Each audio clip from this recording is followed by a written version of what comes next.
that I welcome this kind of examination, because people have got to know whether or not their president is a crook. Well, I'm not a crook.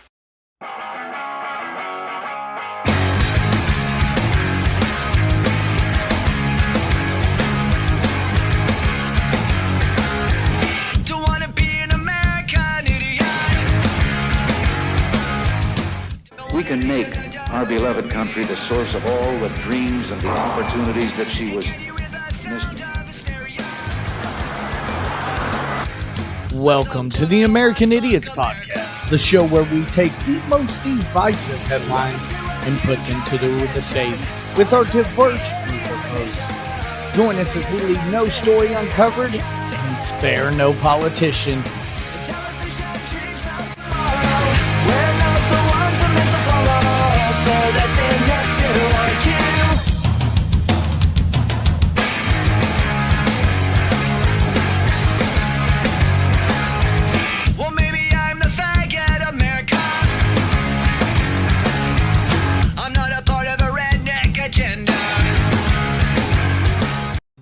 What's up, everybody, and welcome back to the American Idiot Show. I am Money Mike, and of course, faithfully, I'm joined by the Manic Hispanic, and we may have a few other people joining in real quick, doing some housekeeping measures. Of course, like, comment, share, subscribe.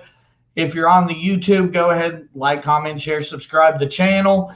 If not, definitely go over to YouTube and do so for us if you would. But with that being said, definitely want to bring on the Manic Hispanic, who's going to be joined. I just missed her. Darn it. You want to come say hi real quick? Say hello, everybody in the States. Hello, everybody in the States. Hey. Definitely always a pleasure to see her. But, Manny, how you doing this week? Do what? Sorry, I've got my wife telling me that I should be saying that it's her birthday tomorrow, but I didn't know if we were wanting to share that, with like the world. She turns 5 tomorrow. She is our gift to the world. Oh, true. At 5, good Lord. Yeah, 5. You got a little. And she never ceases to amaze me, man. We did her party this past weekend, and yesterday we went to there's a place called T-Rex. They do golf and go-karts and big old smorgasbord of stuff. She actually went on this rope course where you're up 3 stories in the air and going over different obstacles and stuff like that with just a harness on and going through all kinds of stuff, and she was up doing the majority of it like a champ. Damn. Yeah, there was this one zip line part where, like I said, you're 3 stories up in the air, and it's a span, I don't know, maybe 20 foot across. Mm-hmm. Just hanging there, sliding down, and she went on it. Man, kids are fearless. I'm just saying. Just absolutely fearless are these kids, I swear. But definitely glad to be back on the air. I think I misspelled policy, unless that's an I, and it just looks weird. Anyway, with that being... It does look like a double L, don't it? Oh, no, it is an I. Okay. I'll be darned. Anyway, sorry. My ADHD kicked in there for a second. Anyway, with that being said, how was your week, Manny Hispanic? My week was good. Busy, very busy. We're, for those that don't know, I do electric work, and we are not really low on manpower, but we've loaned out most of our manpower to other companies to get some of their projects up to where they need to be time-wise. So that has done a lot of little things for me to go around and take care of. Okay. So doing a little bit of residential last week, and went to Little Rock today, and shocked myself with 277 volts of power. Ooh, I used to do that a lot on the aircraft. Not fun. Sketchy Peasant wanted to tell you hi and say that he hopes all is well, and he notices our haircuts. Yes, thank you. My beautiful wife, does my hair. I love it. Yeah, I used to shock myself quite a bit on the aircraft. That's Really? It's not, I didn't do it a lot, but when I do it, I remember. Like, it's definitely a weird experience having electricity go through your body. Yeah. Like, What was the voltage when you were? honestly, I don't remember. Mostly I would do it in tech school. Just I would get to going too quickly and I'd touch something that I wasn't supposed to touch. Right. And I'm sure, honestly, with it being school, that they probably lowered the voltage. But I remember sitting there the first time I did it, I remember thinking, oh, that's weird. Okay, that sucks.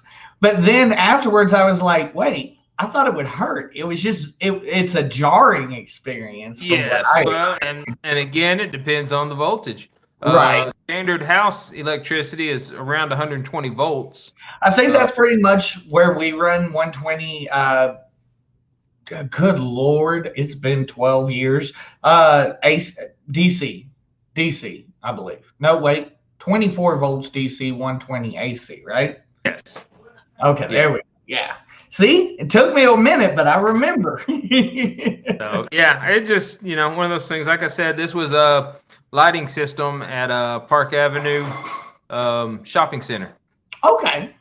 And yeah, I just touched the wire while the back of my hand was on the leaning against the can, and just went into my middle finger and out the back of my hand. So it was a short distance, but I mean, you feel it all the way to your back. Here's the question. Do you guys carry the I remember the first time I saw ours in the battery shop, but do you guys carry something that if you get stuck, they can whack you and get you off?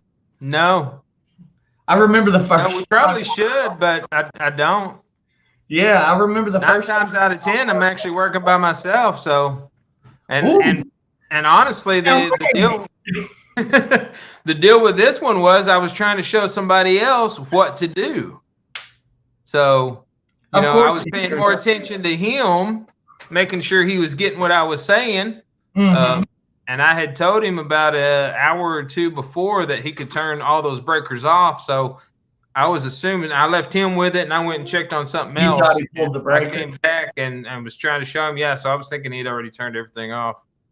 Yeah, we were very observant of that stuff. Like in the Air Force, you have to pull the breaker, then tag it to make sure that you pulled the breaker. So yeah, and that's why I tell new people whenever they talk about being scared that they're going to get shocked or something, I actually explain to them that I'm more likely to get shocked than them because I have gotten comfortable with the things that I do, and I most of them will turn the power off when they work on something. A lot of times I work it hot. Ooh, and that's cool. I mean, it just makes it that much more likely that I will get shocked. Bold strategy, Cotton. Let's see if it pays off. Dodgeball reference for all you young people. Yes. Okay, let's get into things here. Biden's border policy. And I actually have some thoughts on this ever since we talked about it. And, since we've been talking about it over the past week, I've kind of gained a little bit of thought on it. And I'm going to go after the president a little hard on this. So here we go. Folks, let's make no bones about it. There is a crisis at the border. This is not just a big problem. This is a crisis at the border. And a number of my Senate Democrat colleagues acknowledged that in the Senate Armed Services Committee this morning, that we have a crisis at the border. The number of unaccompanied minors has tripled at the border over the past 2 weeks. And not only is it a heartbreaking humanitarian issue, but after wearing the uniform of our nation for over 23 years, I see this as a national security issue. The border was secure. And what's happened in the last 6 weeks? People are flooding across the border. And the administration is responsible for that, but they also have the tools to stop it. You're seeing all kinds of unaccompanied minors, asylum seekers, people at the border. It's a very, I think, unsafe and chaotic situation down there that will only get worse if they continue down the current path. It strikes me, at least, that the policies that were in place before, when the previous administration was in office, they kept stability at the border. There was order, there was discipline. And if that isn't restored very quickly, this thing is going to continue to unravel. It's a challenge. and the new administration deserves an opportunity to respond to it. And I think it's going to be part of the conversation about immigration. Let's assume for a second they're successful in doing it. And 6 weeks from now, we don't have a situation that's as challenging as the one today. Does that mean the Republicans will come forward for immigration reform? I'm not sure. But I think we need to deal with this reality at the border. I've said to the administration, come forward with your plan. Mayorkas is testifying maybe tomorrow in the House of Representatives, and I'm looking forward to what his suggestions are. We want to work together. My strongest desire is to pass comprehensive immigration reform. I've felt that way since 2013 when the House blocked it, and we'll do everything we can to explore that area. The House hasn't sent us the comprehensive bill yet. They're in the process of sending us other legislation. We want to do as much as we can to make immigrants welcome in America, to make sure that America integrates immigrants into our system of government, and we'll keep fighting to get as bold and strong a bill as we can. Yes.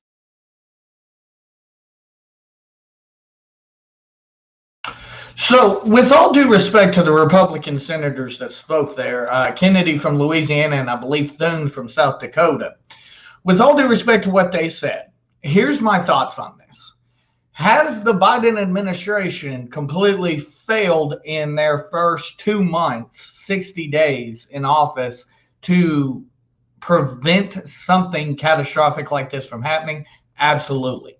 Do I think it is all the Biden administration's fault that this is happening? Absolutely not. I think we've talked about this multiple times on the show. This goes back administration after administration after administration that this type of thing is happening.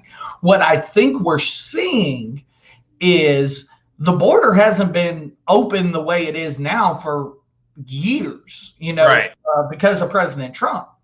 Right. Now all of a sudden it's open the way. But even prior to Trump, I mean, Obama didn't open it like this. True. And Obama still went after people that were crossing illegally. So I think the absolute failure here is a failure in preparedness for this mass that they should have known was going to come. I mean, I'm sitting here from Arkansas with just a high school diploma, and it makes sense to me that, oh shit, the border's open and it's open better than before. Okay, let me go now. This is my chance. I mean, that just makes sense to me. This is one of the deals with it is these are the children that are being pushed across through. What happens when it's a bunch of adults? Exactly. Very true. So, I mean, you've got to be looking at everything. So, yeah, they were not prepared for any of this. I don't think they were prepared in the least bit, which, I mean, I don't know why the president wasn't briefed that this was a possibility. I'm not saying that immigration is wrong either. Like, and do we know he wasn't briefed? Schumer said, something about immigration reform. Immigration reform isn't not something we need to talk about right now. What we need right now is a Band-Aid, and then we can talk about how we're going to reform the immigration policy to allow people to have a more easy, accessible path to become a citizen and come in the right way. I think we both have agreed on that in the past. Right. I think right now, also, you have to look at different restrictions and stuff like that. Are we just going to bring kids in and make them citizens because they pass tests and whatever it is we newly require? Mm-hmm. Are they going to do that with minors? That just seems weird to bring them in. What are you supposed to do with them once they're here? I mean, do these kids have a place to go? Or is that why they're in these centers? The question is, do you want these kids to go in the system and become wards of the state? Right. I mean, I realize it's probably a better life than they lived in Mexico, but I think anybody that's a ward of the state would admit that that's no life to live. Yeah, but this is the other thing I was thinking of. What are their ages? I mean, if you're looking at 14 to 16, because we know they're minors, we're pretty sure that they're not like, young children, 5, 6 years old. So I'm assuming they're around 14 to 16 years old. Well, and that's the interesting thing, I wonder if there's a situation where maybe we can, I don't want to say this, but at this point, I think what Biden is going to have to do is Biden's going to have to close the border like Trump did before till we get this under control. I think that's the Band-Aid. And what do you know, with? Comment and agree or disagree, but I think that's the Band-Aid. And here's what I'm going to point out. Whenever I was saying, what the age is, like I said, my assumption is these are 14 to 16-year-olds. And the reason I'm harping on the age is because if you look at in 4 years, true, they will be voting age. Very true. Is that why they're all, come on, bring it on? And that's a good point. That's the interesting thing. I mean, the unfortunate thing about this is there is no fix-all by any stretch of the imagination for where we are. We have stepped in a shit pile right now in the first 60 days of the Biden administration by deciding, hey, fuck it, we're just going to let anybody, we're going to lax everything. We know the Democrats and a few of the Republicans are all on board with continuing DACA. Right. Okay, so now you bring in these other kids that really aren't part of DACA, but they can get them mingled in with DACA and get it all pushed through. True.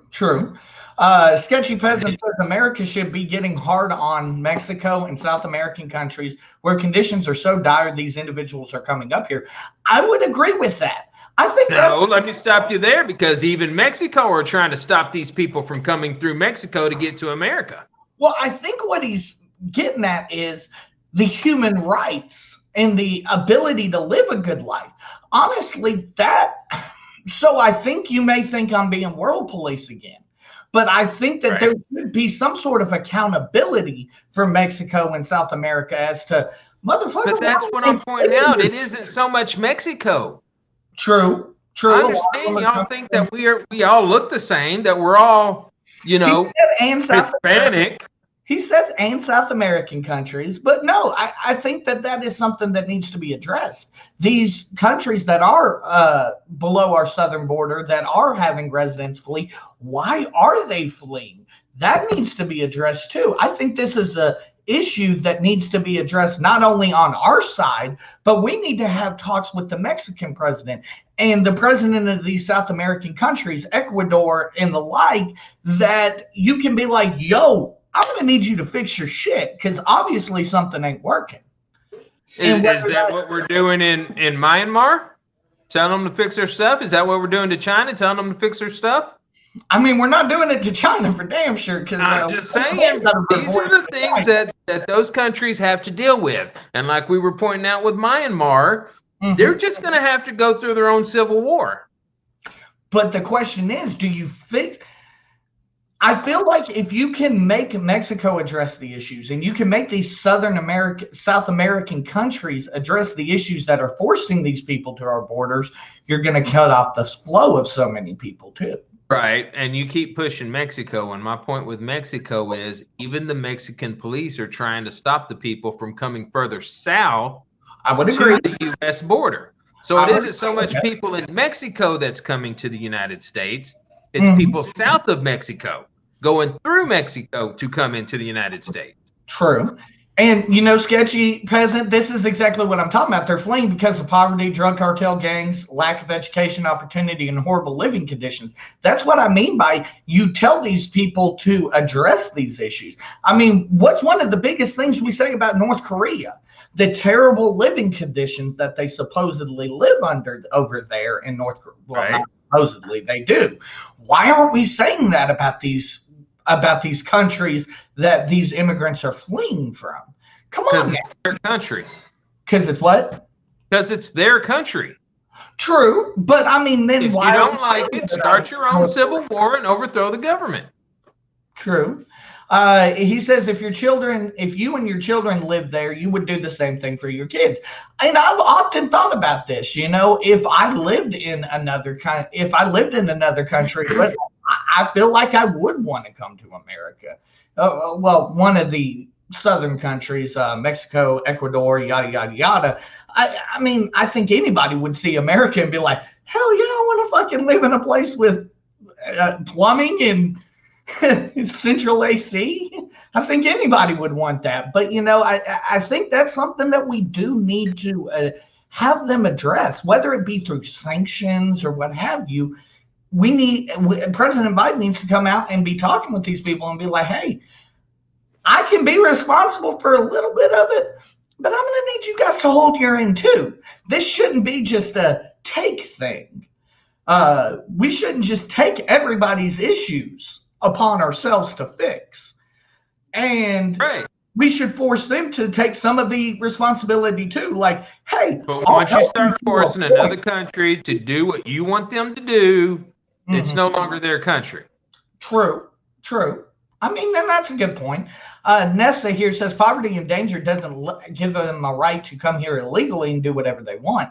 And I completely agree with you, Nesta. I do think that it, is a problem. I want to make it easier for them to come here, but no, if you come here illegally, I don't support that by any stretch of the imagination. I support, like I said, a easier path to legal citizenship. I also, though, think that this issue would be helped greatly if we tried to solve it at the core of the issue. And the core of the issue, I think we all agree, is living conditions where they stay. So, I mean, like you said, I'm willing to bet that they have very poor conditions under their current government. Right.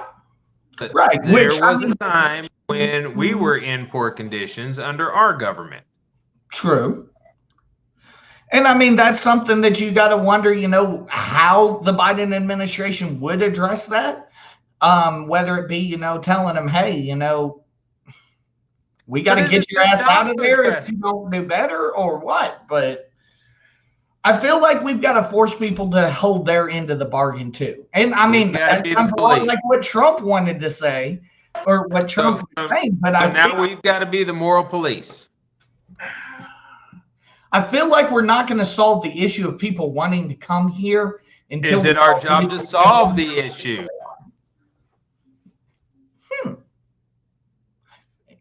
Interesting point. Just because a homeless man is looking in your window thinking, man, that's a really good place to live. I think I'll go right there. Touche. Does it mean it's your job to make sure he's got a roof over his head? Well, and that's what I'm saying. And I think that's where we may be disconnecting. I'm saying that needs to be a line where we're like, okay, we'll go this far. We'll help you out. We're here to help. But we can't do everything. I don't want us doing everything. Yes, we'll make it easier for these guys to be citizens, but why aren't you we need to.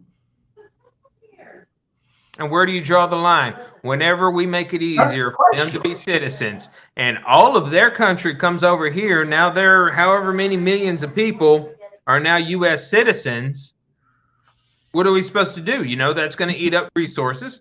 That's going to eat up a whole lot of other things. That's a good point. Sketchy President says, WWJD, would Jesus lock up these children and throw away the key? Nessa says, we already do that. It's called welfare.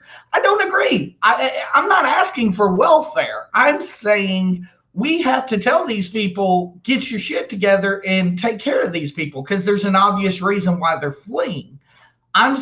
You make the point, though, Manny, that I can't answer the question, where do we draw the line? That's the question. Do we say, hey, we'll accept, 10,000 Ecuadorians a year and you put a cap on it? Or, I feel like that would be a problem. I feel like there would be a problem there. We do have to draw a line in the sand here because I do think that this needs to be a partnership to solve this issue, not just America's problem.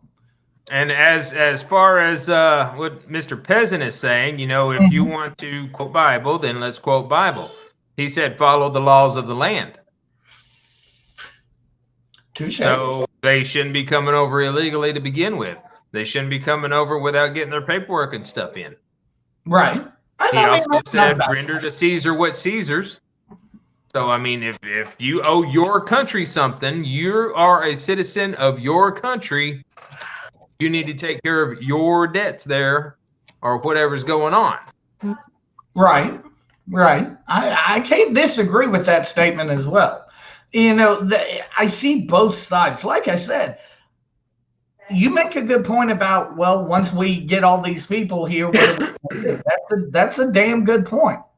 It's a damn good point. But at the same time, I feel like it's ridiculous the amount of hoops you have to jump through to become a citizen of this country. You have to be extremely wealthy, let's be honest. I think that's right. We both talked about that, and I think the major thing that they are looking at is making sure that somebody is really wanting to be a citizen here, not just coming over for free stuff. Right. I think that's the main thing that they need to work on, though, would be to get rid of the monetary thing. Sketchy Peasant said, would Jesus deny someone in need if they didn't have paperwork or was a citizen? If you see a man in need, should you help or shun them? I mean, that's a relatively good point. Trying to think. I can't disagree with that point. Like, as a Christian, yes, I want to help these people, but at the same time, like you said, Manny, if you help so much, right? Okay, hold on. Something just hit me. Jesus went to,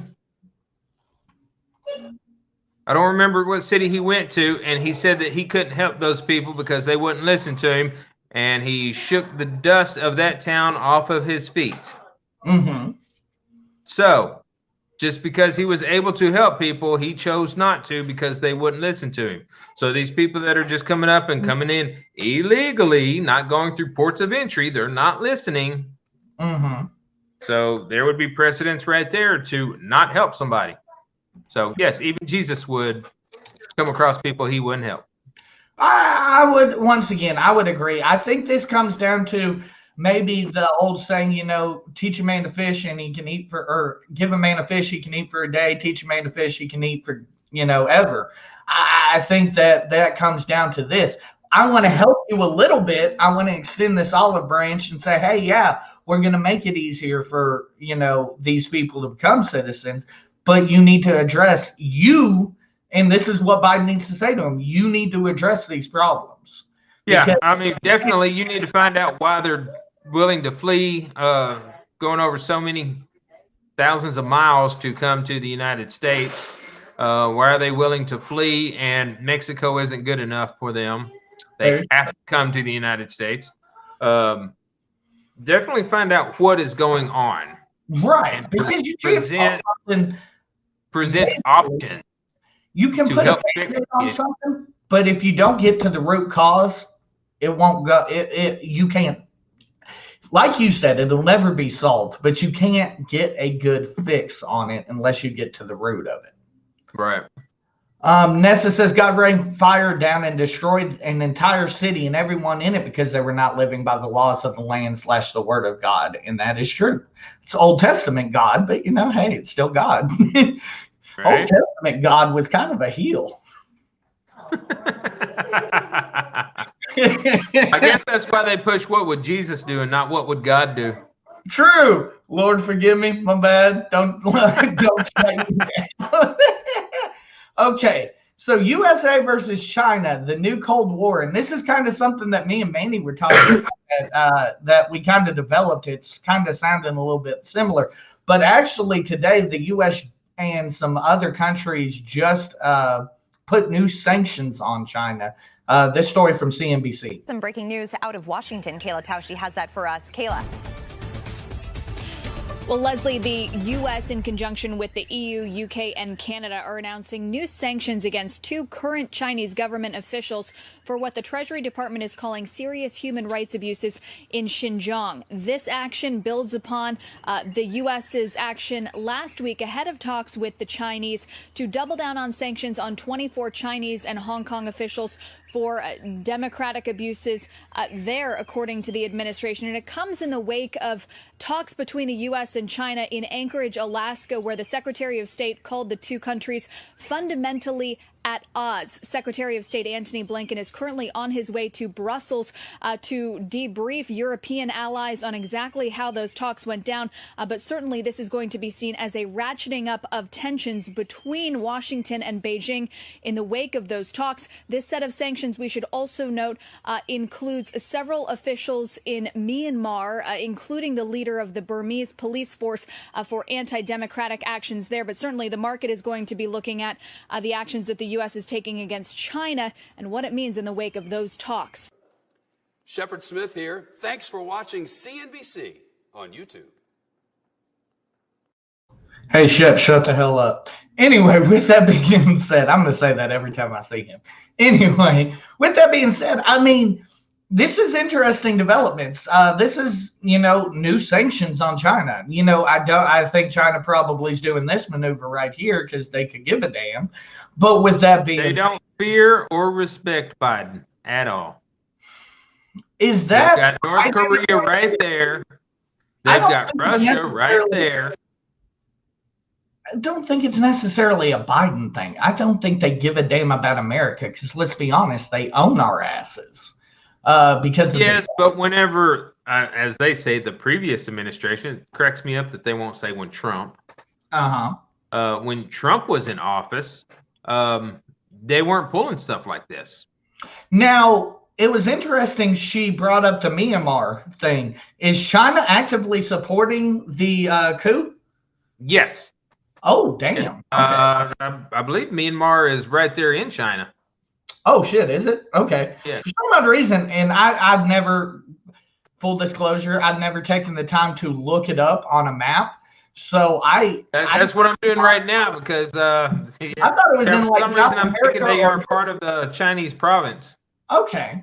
I always thought it was in like South America or not Africa, but like somewhere in the Middle East, maybe. No, it is Asia. Countries I've never heard of. It is Asia. Okay. Sketchy Peasant says China does not respect or fear any U.S. president of America. America is their number one competitor. And that's exactly what I'm saying. But getting to the No, you're not saying that because you're saying they own us. So if they own us, we're not a competitor. True. Which is it? Good point. You make a good point. I do think that's why they scoff at a lot of what we do. Because they know that, number one, we all know that if they decided to get ballsy, we really can't do much about it. But the point of the moment here that we were talking about, that we have the topic here, is this the new version of the Cold War? And I think that short of dropping bombs, this is the biggest tit for tat we've had since the Cold War. I've been thinking. Yes, Myanmar is pretty much surrounded by China. You got Bangladesh on one side. Mm-hmm. You've got Kunming, Laos, and Thailand that circle the other side. And then the Bay of Bengal. Okay. So it's right there in the thick of the Asian continent. Yes. Got you. But yeah, what I was asking, this short of dropping bombs, this is the closest we've come to almost like it was in the 80s. I'm assuming I wasn't alive for it, but that Russian conflict, this is the closest I think we've come short of dropping bombs. And the biggest problem, like I said, they've got Korea right there. They've got Russia right there that are backing them. Mm-hmm. And even when Trump was in office, Korea was launching missiles. Well, and here's the thing that's interesting to me. So we backed down in the Korean War because China told us back the fuck down or else we're going to fuck you up. And, it seems like China constantly is there like, hey, you guys may be number two, but remember, we're number one and we run this shit. And now it looks like America's kind of trying to fight back a little bit. We have Canada, we have the European Union, we do have allies in this. Right. But do those allies equal Russia, China, Korea?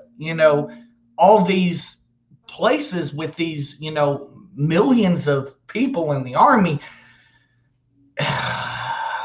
Let's hope this doesn't get into a physical conflict. Right. Numbers don't always trump. Trump. Numbers don't always trump training. Right. Very true. Very good point. Just because they have a large army don't mean it's a well-trained army. Also a damn good point. I want to ask you, what do you think about these sanctions that they were talking about that just got levied today based upon, I'm assuming, just listening to what she was saying, the Myanmar thing. What do you think about these? Yeah, it's a whole humanitarian type issue. So, right. I think that's our biggest problem. Do what you can. I mean, if you have demands and you want people to listen to your demands, you have to pull whatever cards you have.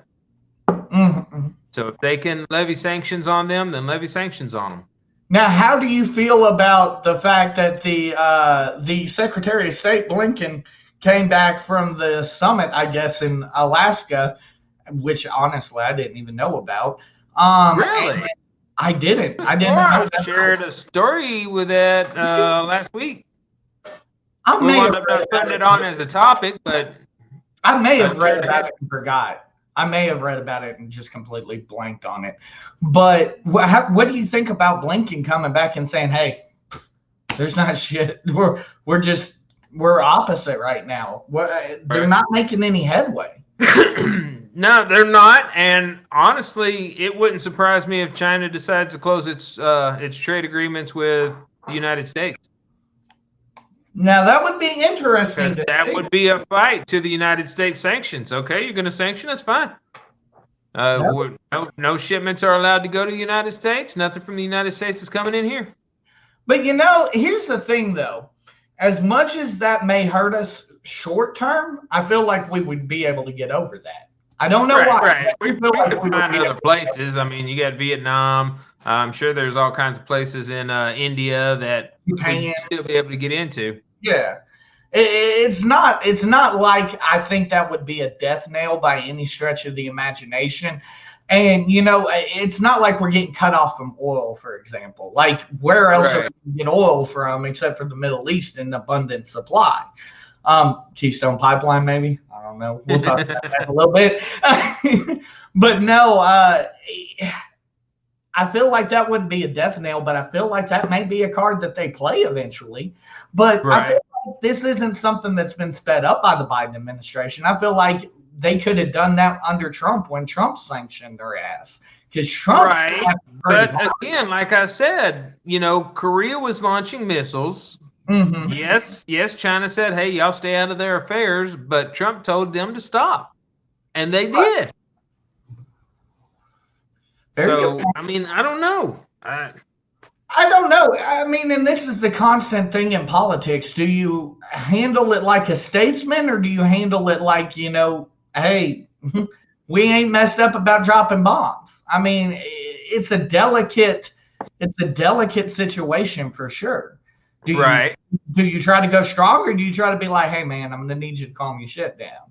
They didn't seem to push their weight when Trump was in office. Very true. It was like almost as soon as he left office, they went ahead and started trying to do all kinds of other stuff. Very true.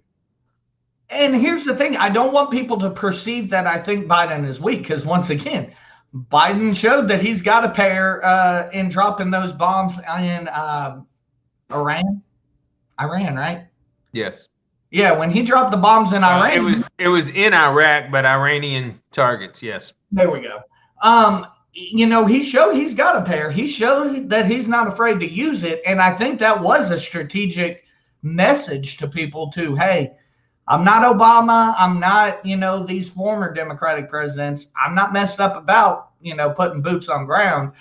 I don't know if the message hit home, though, obviously, because if it did, I think this summit in Alaska would have went a little bit better. Well, that's one thing. The other thing is, after he attacked those areas in Iraq, they attacked more U.S. installations. and he did nothing. So did he, did he try to show some force and it didn't work? So he's like, oh crap. Right. Let's try diplomacy again. My bad. But no,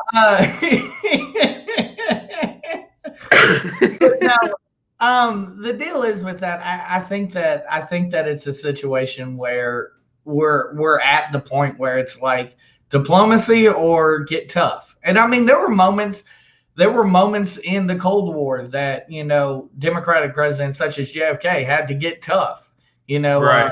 Pigs and so on and so forth. So I mean, it's not unheard of for us to get tough without going full out war zone.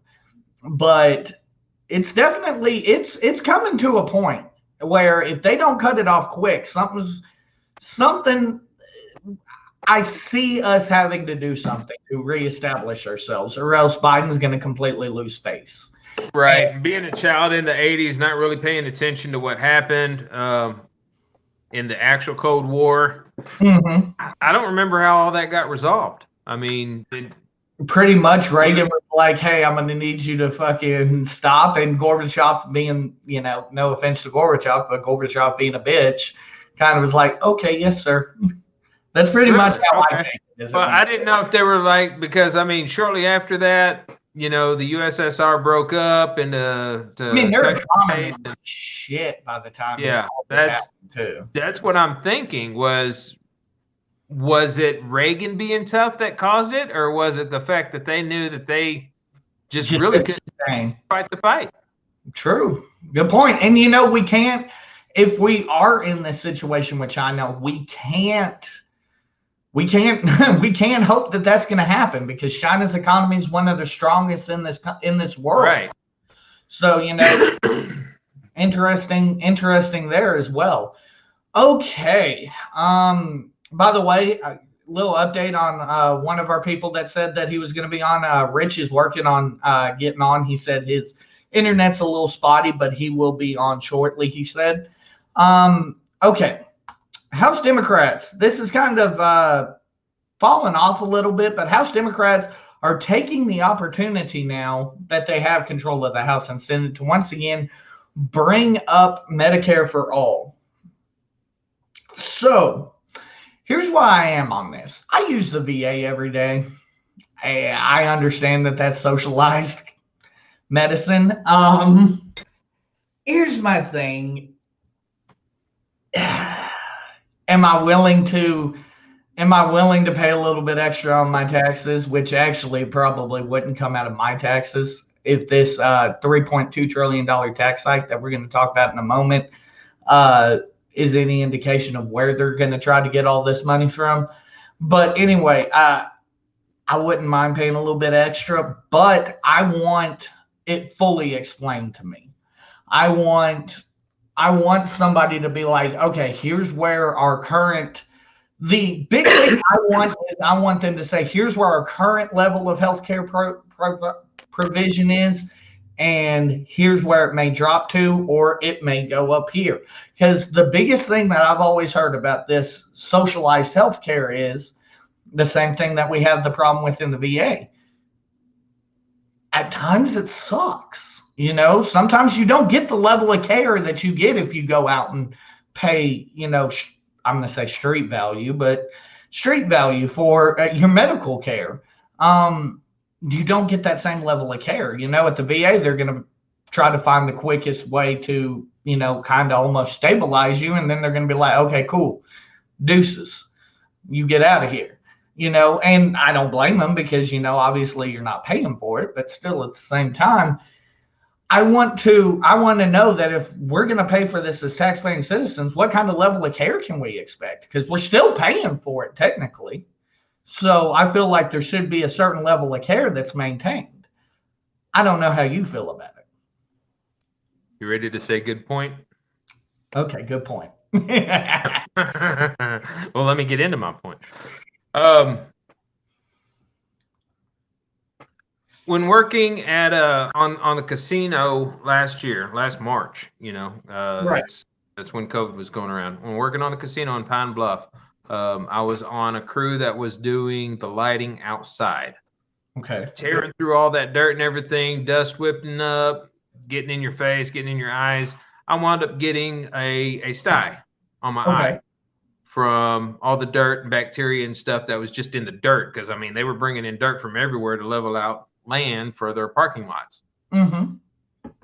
I go to a clinic Mm-hmm. because I already know what's going on, but I can't just go and get antibiotics. Mm-hmm. So I have to go to a doctor to be prescribed antibiotics. The doctor prescribes the antibiotics. I go get it. I get the bill from the clinic. I pay that. I'm contacted by an emergency care company. Mm-hmm. This doctor that happened to be on call was an emergency technician. Okay. He usually worked in the emergency room. Okay. They sent me a bill for $600. Just because he was usually just because working he happened to be the one on call. And when I told them that I didn't have insurance, they said, "Oh, well, we can bring that down to $300." They cut it by 50%. Mm-hmm. So you're telling me that you inflated it twice what you could have took for it, just because you thought insurance was going to pay. And that's, I think, a problem that could be addressed. Anyway, I apologize. There is a serious issue. We have to get the medical establishment corrected. Agreed. The bill should be the bill, period. It shouldn't be one price if you got insurance and a different price if you don't have insurance and a different price if you got Medicaid. That is bullcrap. And then while you're doing that, you might as well go ahead and fix the pharmaceutical companies, because there is no sense that making a $13 medicine should cost $700. Agreed. Real quick, want to bring on Mad Hawk. Mad Hawk, we're talking Medicare for All. That's where we are right now. And continue your point, Manny. That's pretty much my point. We need to get that stuff straight before we talk about Medicaid for All. Would that not, and now literally just my thought, would that not fit, would Medicare for All not fix that problem? Because at that point, they're billing the government. And we know the government ain't going to pay more than what they have to. So there ain't no way. But they have been. Do I now? But they have been. True. Good point. Good point. Sketchy Peasant says America is the only industrialized country to not guarantee healthcare. Healthcare companies and insurance companies make enormous amounts of money every year. Completely agree.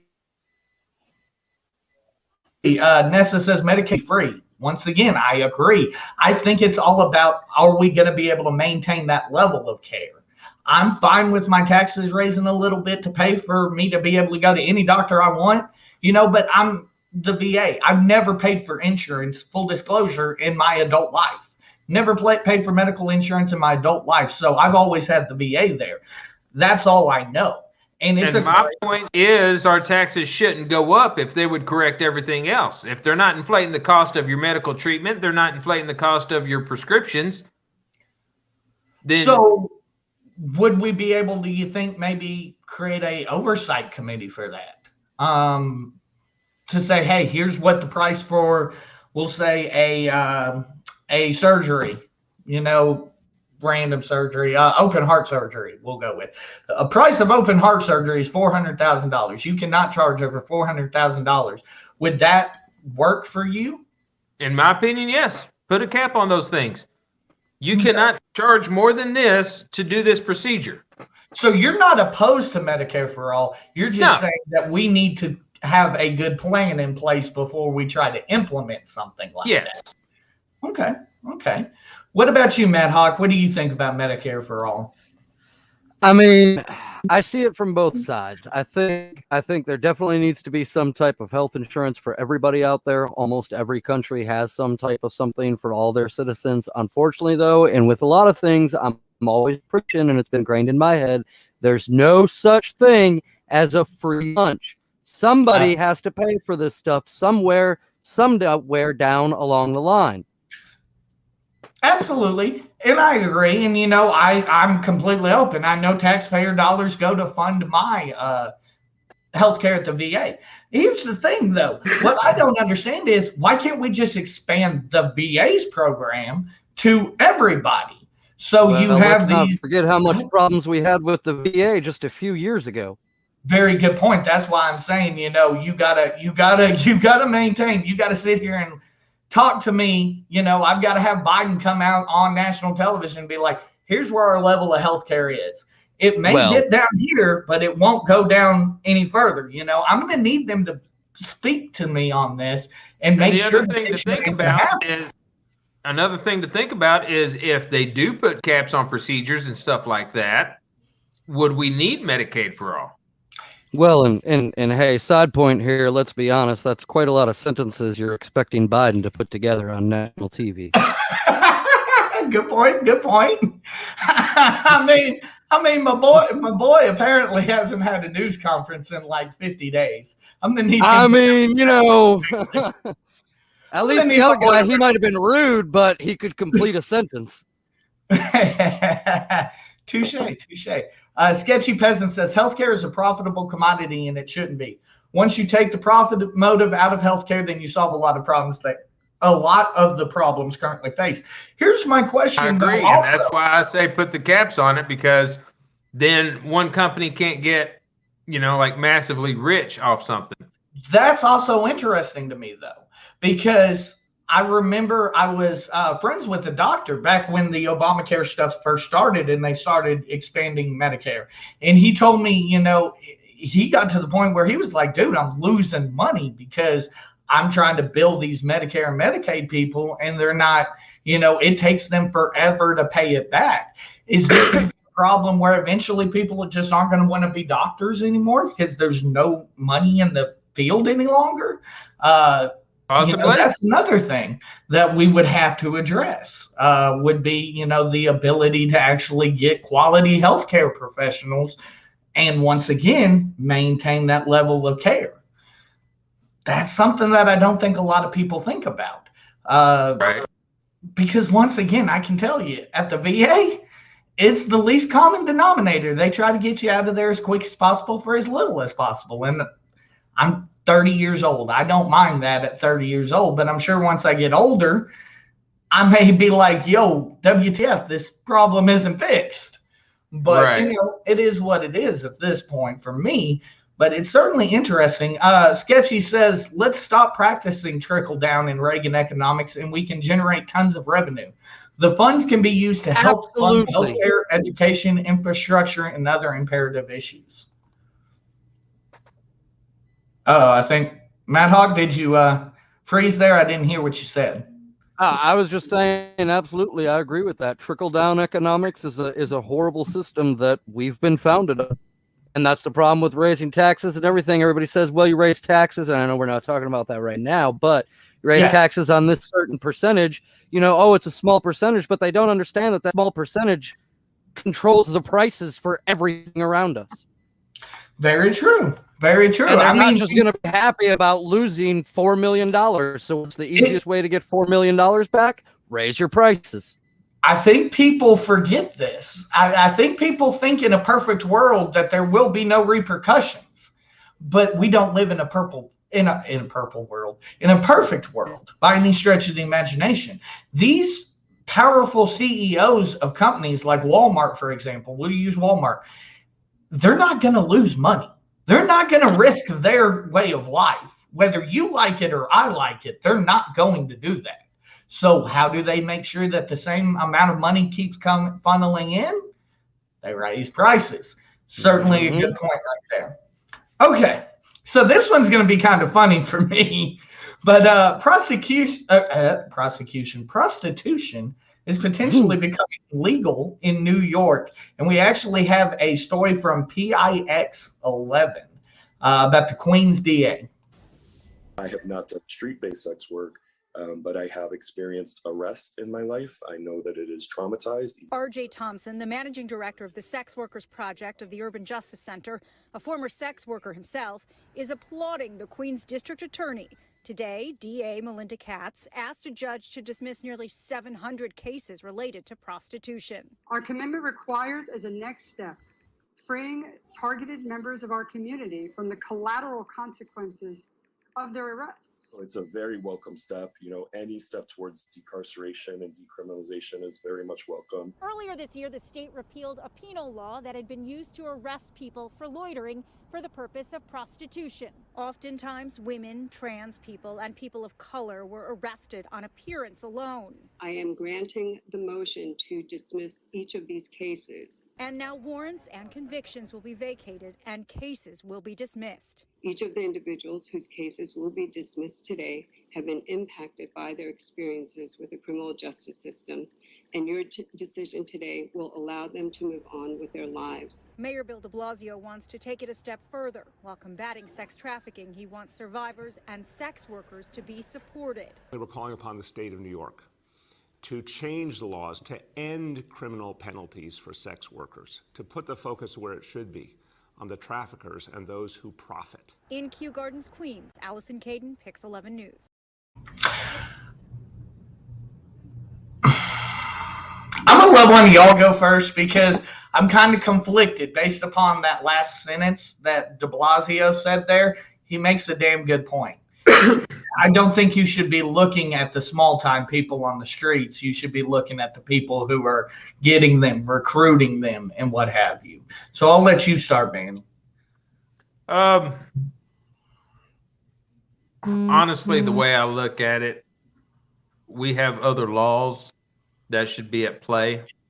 A woman who decides to sell her body, or a man who decides to sell his body as a form of income, that is their personal choice.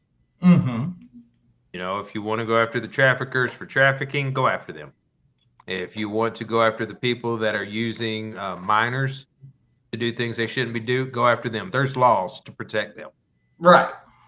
But to I don't know, to hinder somebody from making money, I don't understand why. Absolutely. Sketchy Peasant says sex work is not a crime. These people are paying for time with one another. Whatever happens during that time is between the two parties. If you are ever in Queens, I recommend Dimples, top notch. I don't know that we'll be looking Dimples up, Sketchy Peasant, but definitely I would agree with you specifically too, Manny. If you want to go after the people that are targeting the young children, yes, absolutely. And not only do you go after the people that are, you know, recruiting the young children, you go after the people who are actively seeking young children to pay for their time. Those are the people you need to be going after. These people, unfortunately, who are walking the streets of the night, you know, they're not in a good place in their life. And to add on top of that just doesn't seem right. Nessa says, unpopular opinion, but I support sex work. Why is it illegal to sell what is free to give away? And Nessa says legal to give away. Good point. Matt Hawk, what's your thoughts on this? Let's see here. I had to turn down my mic there for a minute. Can y'all hear me? It's really low. All right. How about that? Is that better? Sorry. Much better. All right. Bumped the volume knob there. We're getting used to the issues here at the studio. Unfortunately, that video that was playing, I didn't get a chance to see it, so I'm not going to comment on that video directly. As far as prostitution becoming legal, I guess I'm on the fence about it. I mean, it's legal out in Vegas. At this point, we are in a time in the world where lots of things are becoming legal. I mean, who would have thought that we'd have states where it's, you know, recreationally okay to walk down the street and light up a joint? Right, sure. You know, so it seems like prostitution would be the next thing to kind of follow that. But then that makes me stop and say, okay, where is the line? Where do we say enough making illegal activity legal? So we're making pot legal. Okay. Now we make prostitution legal. Are we going to make cocaine legal? Are we going to make meth legal? You know, where is the line drawn? Where do we say, okay, enough's enough? It's a good point. And, you know, I can't disagree with it. One thing I will say is I do believe, even though I'm not, you know, I don't smoke pot or anything, I have no problem with it. I think the difference between, you know, making pot legal and making, say, cocaine or any other drug legal, pot, for as long as it's been studied, hasn't shown any negative health consequences that I've seen. Whereas cocaine and the like absolutely will deteriorate your quality of life. But out of any person that anything that you can be addicted to, there are people that there's functional alcoholics, there's functional drug users. So where are we to say, hey, if you can show up for your job every day, we don't care that you do, an 8-ball in the morning before you leave for work. You come and you do your job and you do it well. So we're not going to make cocaine illegal for you anymore. Do we do it on a case-by-case basis or what? And I've also got to point out that there's a big difference in cocaine and like crack cocaine. Right. I mean, true. Well, once you start mixing it with other chemicals, it's totally different. You have people that were functioning. Look at how many rock stars were functioning. True. How many? But how many of those are dead early? Are functioning just fine on cocaine. Well, how many of those are dead now? But how many are still alive? Hey, I've never done cocaine, and I could go die by getting hit by a semi-truck tomorrow. That's true. Like, that's not really a valid. You look at Ozzy Osbourne. Who would have thought that he'd still be alive? You look at freaking Aerosmith. Who would have thought they'd still be alive? Very good point. Rolling Stones. I mean, shit. The Beatles. I mean, come on now. Them motherfuckers are on acid so much. Okay, Sketchy says again, and I forgot about them decriminalizing everything, but Oregon decriminalized possession of all drugs. Decriminalize drugs and send users who it affects their daily lives to rehab instead of incarcerating them. I completely agree with that statement as well.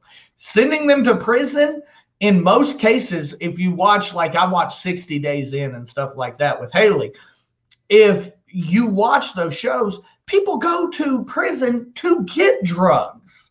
I mean, that's obviously something that needs to be fixed. So yes, the drug users go to rehab. The drug dealers, that's a different story for me. I think that yes, lock them up and throw away the key. Or at least not pot, but the heavier stuff. I mean, look, the basis on this goes down, and this is a. Oops, sorry. Go ahead. No, I was going to say, where do you draw the line on that one? Well, and that's what I was going to say. Isn't there? I believe in Colorado they've set a limit you can carry on yourself. Well, every state has a limit that you can carry, and if you're a caretaker, how much you can grow. I mean, there's and let's be real here. Any law, there's going to be somebody out there that finds a loophole to try and get around it to use it to their advantage. Mm-hmm.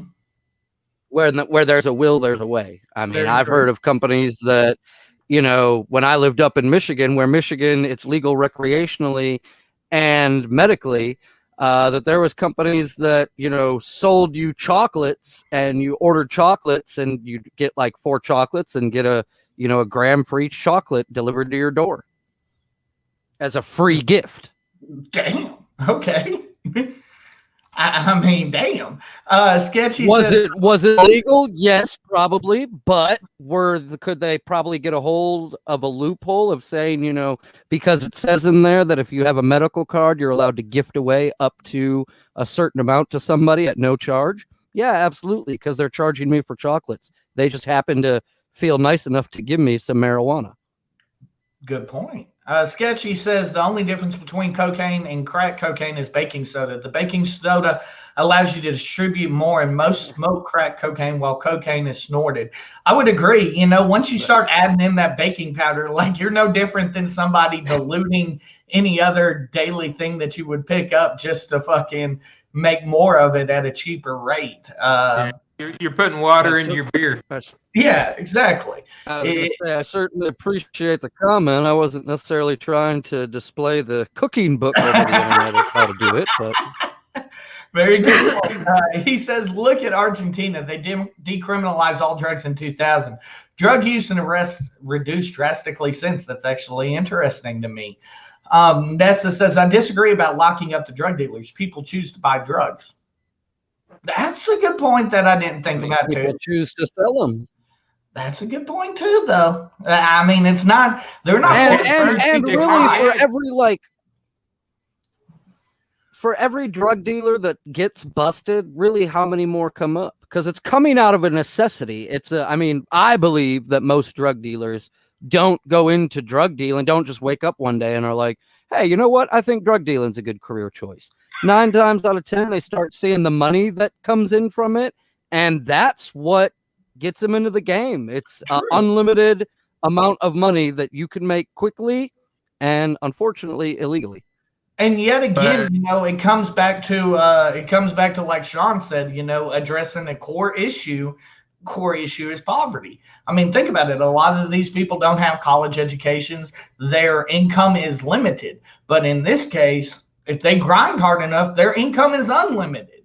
So that's something that also would be. But then you also have to look at the reverse. The reason it costs what it costs right now is because it's illegal. So you're paying more because it's illegal. If they legalize it, how much cheaper would it be? And then you don't have people making all the money that they were making before. It's a good point. Well, speaking of that, though, and that's a good question that Nessa that is a good question. Should we lock up big tobacco? That is a whole different debate. Yeah, absolutely. I agree they should. But anyway, I apologize. Go ahead, brother. Oh, no. I was just saying that was a different time. I'd love to hear what you guys have to say on that. The only thing that, to tell the truth, I forgot the point that I was making to the previous thing now that question was raised. I was saying that if they make it legal, it would bring the price down. So then you don't have people getting. And I was going to point to that because, hey, I'll admit I am 420 friendly. We will put it that way. And when they did legalize it and you started having dispensaries come out, dispensary prices are way higher than I've ever paid on the street. That's interesting too. These dispensaries, I know people that have gone out and gotten their card and they still choose to buy from people on the street because the legal way is so much more expensive. It is. I mean, when I can get higher quality stuff for a cheaper price, why would I not? And I don't have to worry so much about the illegal side of it because, I'm kind of skirting by the law a little bit. Right, exactly. Once again, finding one of those loopholes. Nessa, to get to your question, I absolutely think so. I think that big tobacco has killed enough people that at this point we can go ahead and make them responsible for what they have done. But then you also, I've also heard the other side of that. Do you then lock up Burger King and McDonald's execs for making people fat? That's a good point. I mean, at some point, then we all get locked up, I guess, which is probably where we're going to anyway. So I would agree. Once again, I think that comes down to where do you draw the line? There's a big difference in the two industries there. True. Big tobacco hid most of the facts about their products. Right. And they were until they were forced by, I believe, the Supreme Court. Because Philip Morris still has to run them truth commercials, I believe. Because they were like, we're actually healthy for you in the 50s. So, I mean, that right there in itself is an issue, in my opinion. I feel like this one day we're gonna get people on these that I don't see Burger King or Ronald McDonald telling you how healthy their food is. True. Very good point. Well, I mean, no, because you're like, we're things there. Yeah. Both of y'all were talking. I didn't catch that. Because, like, I'm sorry. Go ahead. Mike. Go ahead, Michael. I was just gonna say that sometimes you do see on the commercials where McDonald's will be like, "We're fresh. Try our new healthy options." How many people are trying the healthy options? Number one, no, motherfucker. I'm getting the double quarterback. But they're not saying that their bad options are healthy. They're just telling you they do have healthy options also. True. Good point. I mean, though, let's look at their customer base and the fact that they've gotten sued over customers who ordered a cup of coffee and then sued them because it burned them when they spilled it in their lap. Good point. It's not like we're dealing with the population that has the most common sense. Yeah, and for suing for people, I mean, making people fat, and it is a point. They do try and market their stuff towards, even though they know it's unhealthy and we know it's unhealthy, They try and market it and show it as being a more healthy option. Kentucky Fried Chicken used to be Kentucky Fried Chicken up until health craze started taking over. They're still KFC, but now it stands for Kitchen Fresh Chicken because it sounds healthier. That's interesting. I did not know that part. I thought they just changed the name to get rid of the word fried. Okay, Sketchy Peasant says... Well, yeah, exactly, because fried sounds way more... When you hear fried, you automatically think unhealthy. When you hear Kitchen Fresh, that sounds healthy. I absolutely agree. All about marketing. I want to get to this one. Sketchy Peasant says, I recommend you all watch The House I Live In regarding the war on drugs. The war on drugs is another Jim Crow tactic to lock up poor people of color. The war on drugs is a money-making system. I would not disagree with that. I think the war on drugs, as much as I love Reagan, is bullshit because it's kind of like the war on terror. It's just never ending. Well, cut off one head and another one pops up. I watch a show called Snowfall. Oh, I love Snowfall.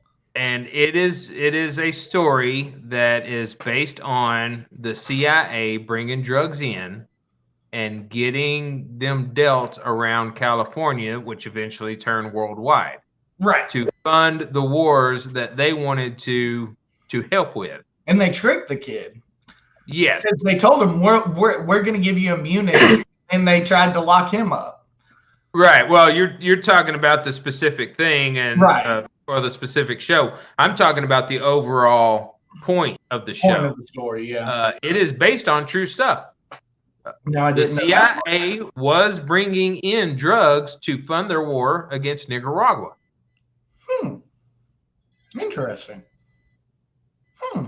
I didn't know it was based on a true story. Well, I can believe it was based on a true story, but I did not know that. Nessa says, I see your point, but people choose to buy the cigarettes and keep big tobacco in business. People choose to buy McDonald's. I chose to buy a double quarter pounder with cheese Saturday night because I was hungry and I wanted something quick. I mean, I think you're starting to flirt with the argument. That's another discussion of where is addiction a choice or a disease? Very good point. I think a lot of addiction is like addiction to food, things like that. Even addiction to this, nicotine and stuff is, I believe, partially a choice. You choose to pick up that cigarette the first time, things like that. Nessa again says, I don't think I should be locked up for selling people stuff they want, even if they know it will hurt them. And she also says, if that were the case, then we should lock up bartenders when a drunk driver leaves the bar and kills someone. I think we actually do. Absolutely, though. And they absolutely should be if they aren't. But then, if you overserve somebody and you know they're drunk, you're getting into that chicken and egg scenario. Which came first, the chicken or the egg? Do you go after the people that are buying the drugs because it's keeping the dealers in business, or do you go after the dealers? I think you go after the dealers, but good point. So that's the point that everybody is trying to make. Who goes after what? We've tried going after the people who buy the drugs. It doesn't work. So yes, let's try something different. Let's go after the dealers. That's a good point. I agree with you, though. You are kind of getting into that argument, and I see where you get the chicken and egg analogy on that as well. Sketchy says this dude needs to upgrade his 56K dial-up and get himself some high-speed broadband. Treat yourself with an upgrade, my man. His video is super laggy. He's out in the middle of nowhere for everybody. Yeah, so, I'm coming to you from backwoods USA, and currently I'm hotspotted to my Verizon cell phone. So Verizon, apparently you can't hear me. Verizon, you're some bastard. No, honestly, your audio is fine. Your video lags from time to time. Or at least on our end, I can hear you just fine. Nessa says, small town way out in the country. Very true. I think actually the local banjos just came out to play. Dun-dun-dun-dun-dun-dun-dun.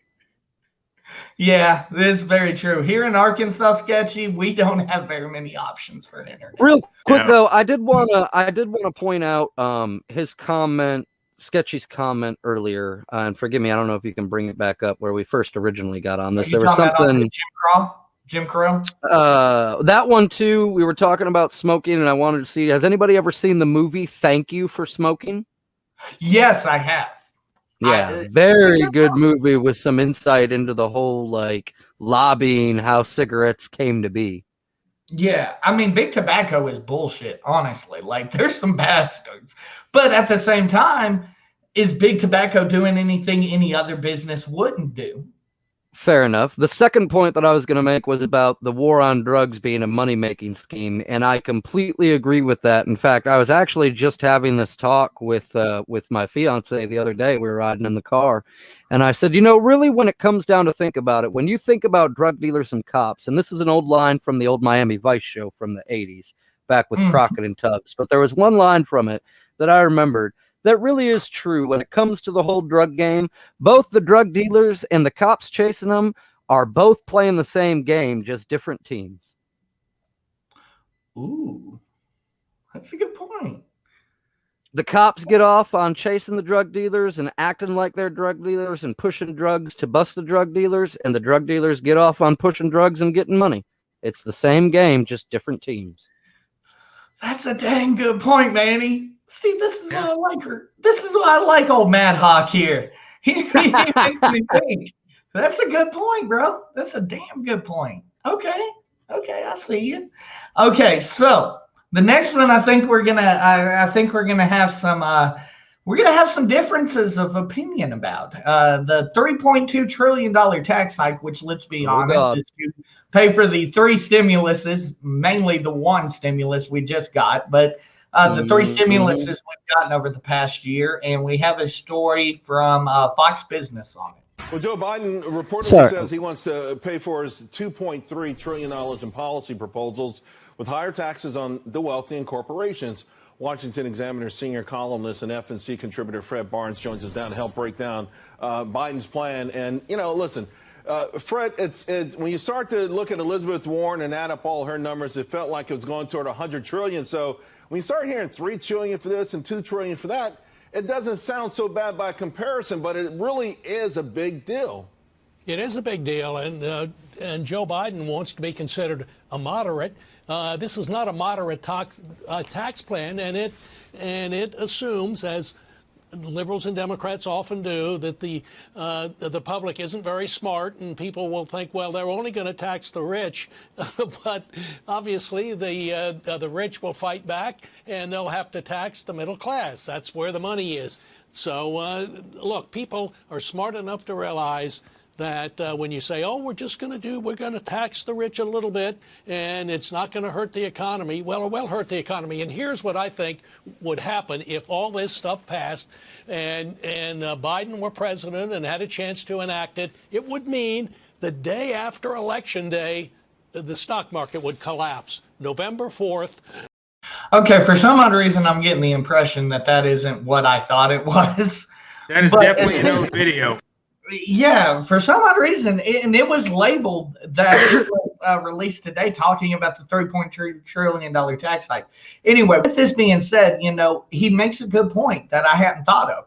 So when I first saw the $3.2 trillion tax hike, I read the details. It's, I believe, is a 4% increase on corporations and on the top, the top 1%, I think 400K and above annually. So I'm sitting here thinking, okay, my taxes aren't going to be raised.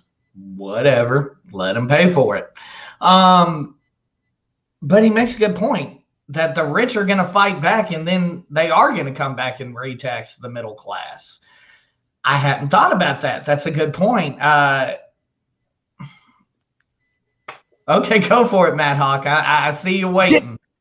Did I not just say the same thing, sort of, when I first came on? I swear I did. You did. You said something similar. I swear. It's like, it's like they can hear what I'm thinking sometimes. No, I'm not really that crazy. But I would love, I think I just need to get a flashing sign for around the studio here, because boys and girls, there's no such thing as a free lunch. Right. I mean, I don't get why this is such a hard concept to grasp. We knew it as soon as they said Biden won the presidency, whether legal or not, totally another discussion. We knew there was going to be a tax hike, and we've seen it. Look how much gas has gone up in the last week alone. I'm one of those people that you can't put gas prices, good or bad, on the president. But, obviously, I'm not putting it on the president. Right. I'm putting it on taxes being raised and talking about the economy in whole. Right, true. And I mean, little things like just saying, hey, we're going to raise taxes will cause, market fluctuation. So definitely. Well, it causes everybody to freak out right from the top because, like I said, now you've got a big, huge billionaire businessman that was planning on going out and buying another $200 billion yacht, and guess what? He's got to pay $100 billion in taxes, so now he's pissed. Right, and like we all agreed earlier, I think that will lead to, like you said, an increase because nobody's going to lose their lifestyle, their current lifestyle that makes that much money. They're going to pass buck. And then the problem is prices never go back down. When we have another president that says, okay, I'll cut taxes, do we see the prices go down? No, because now that they've gotten a $250 more money coming into their bank accounts, they're not going to lower their price to match it, to lose money again. That's a good point.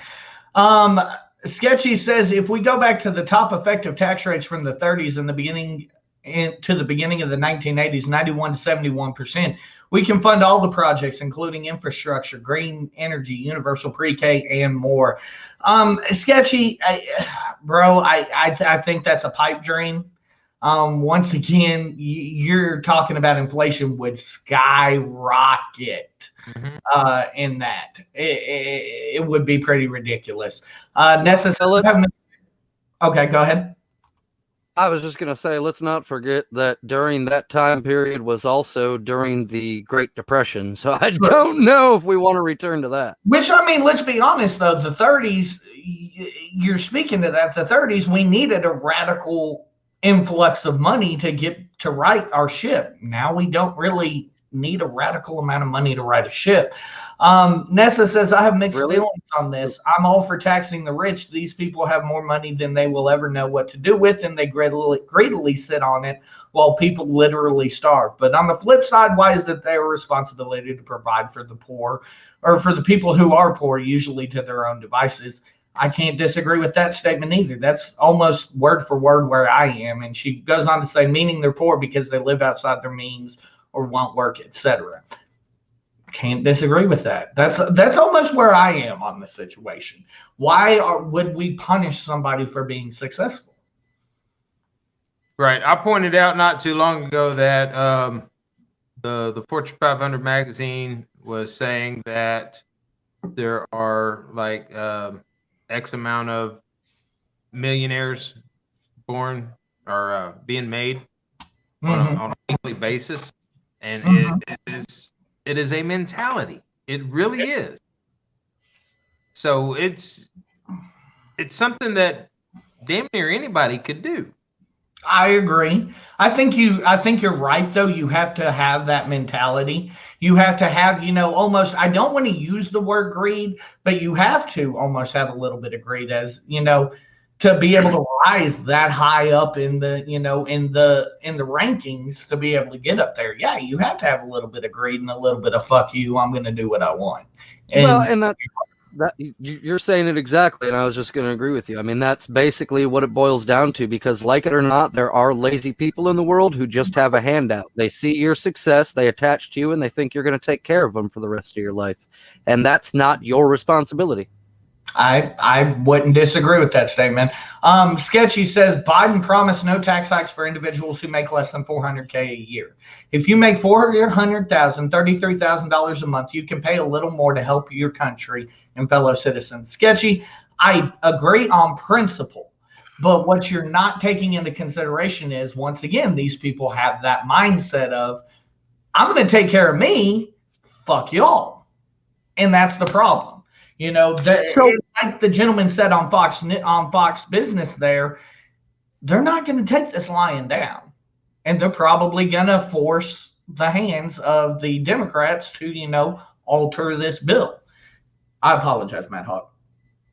Oh, no. You're fine. I know I've stepped on toes all night. We're getting used to how everybody talks. It's the first time I've been on this, and thank you for letting me join y'all. This has certainly been I've been enjoying this thoroughly. All I was going to simply say is with this tax hike and everything, I think really, I mean, and I don't know why somebody hasn't done this. Maybe there's a law we can't, but why don't they just go, since everybody agrees, and I do too, that, hey, if you're super wealthy, you can afford, a little bit out of your $30,000 a month to help everybody out. Why don't they just do that? Why don't they just say, look, everybody knows the state of the world. Whether you believe the coronavirus is real or not, doesn't matter. The fact is, it's affected our economy.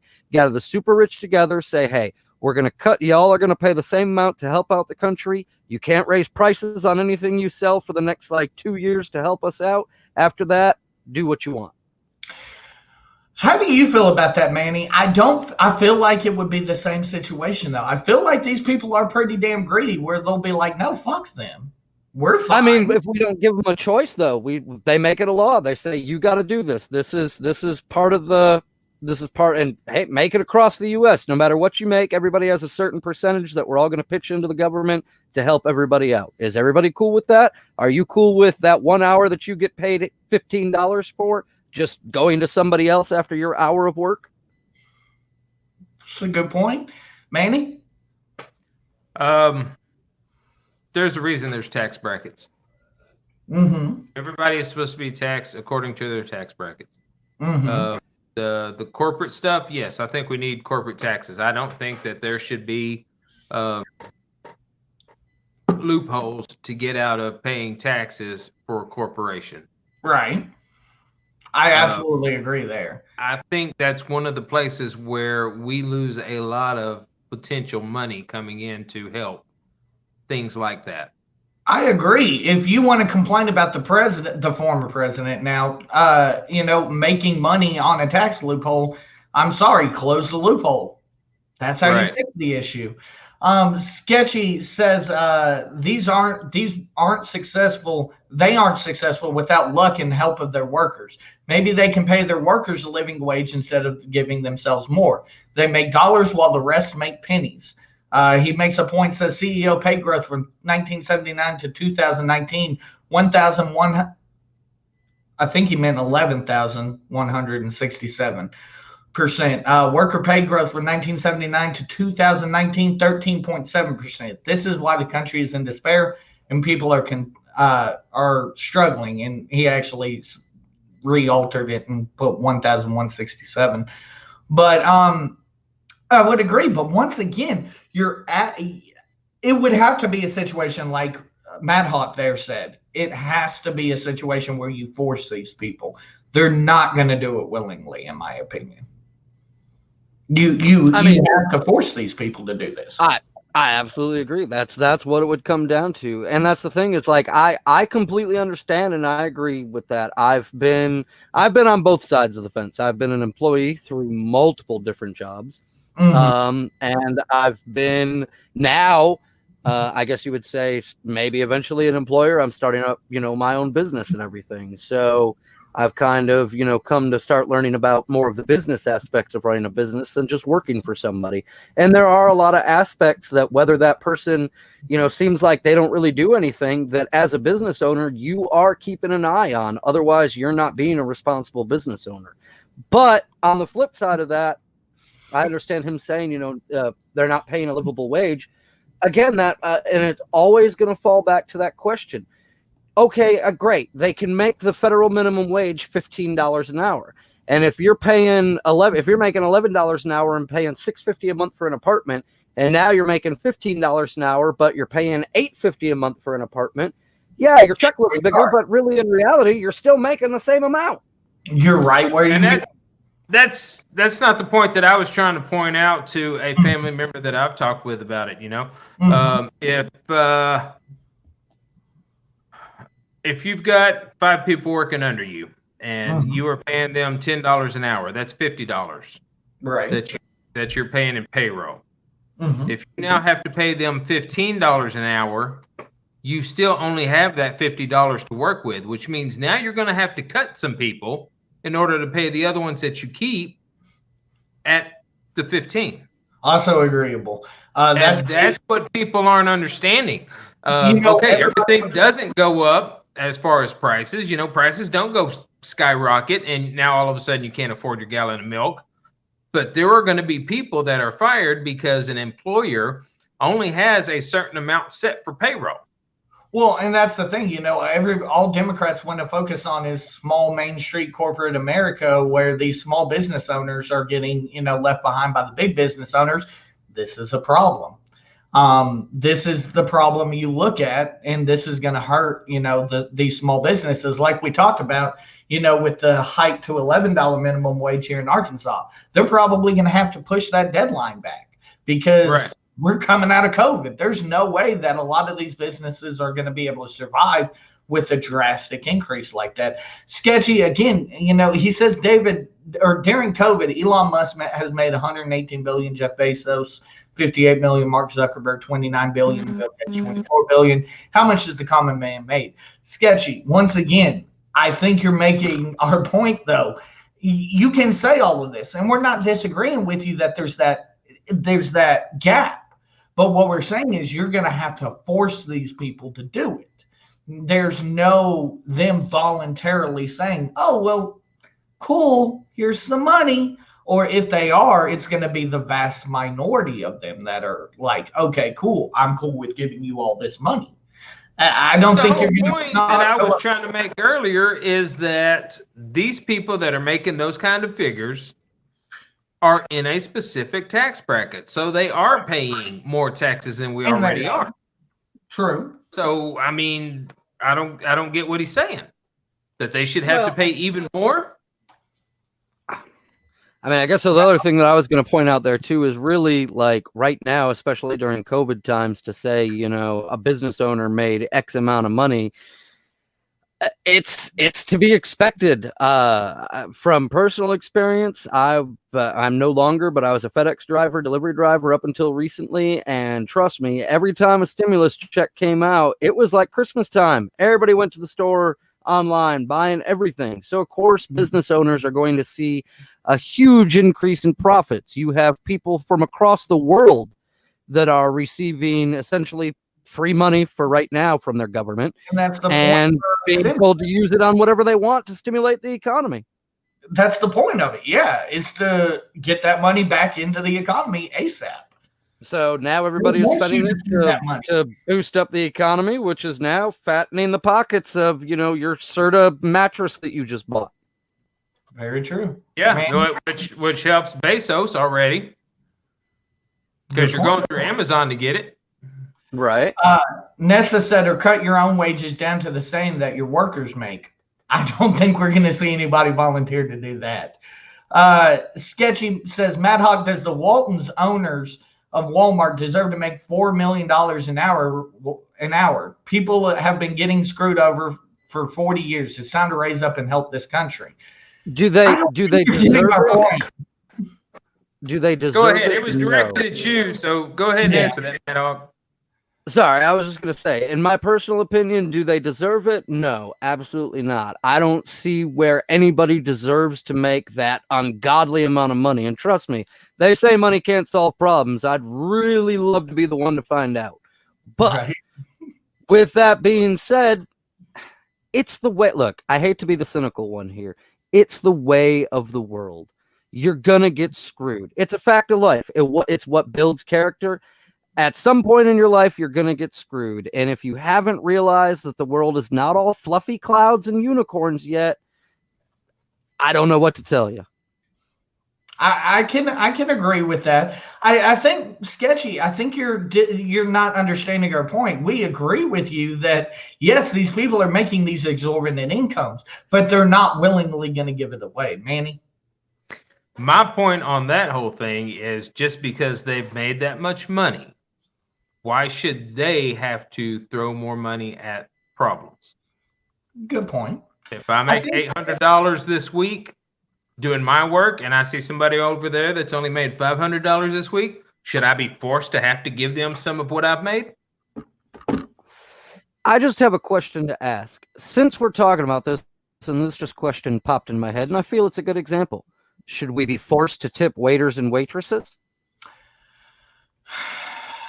So out of just me being a nice person, actually, I dealt with this not too long ago. Out of me just being a nice person, yes, I'm going to leave a tip.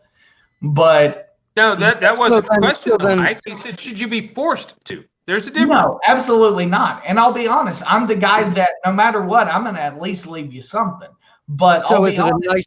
the so other is- day, Sorry, the man, go other ahead. day I was at Campi here in North Little Rock, and they added automatically a gratuity of, I think, $30 to my bill.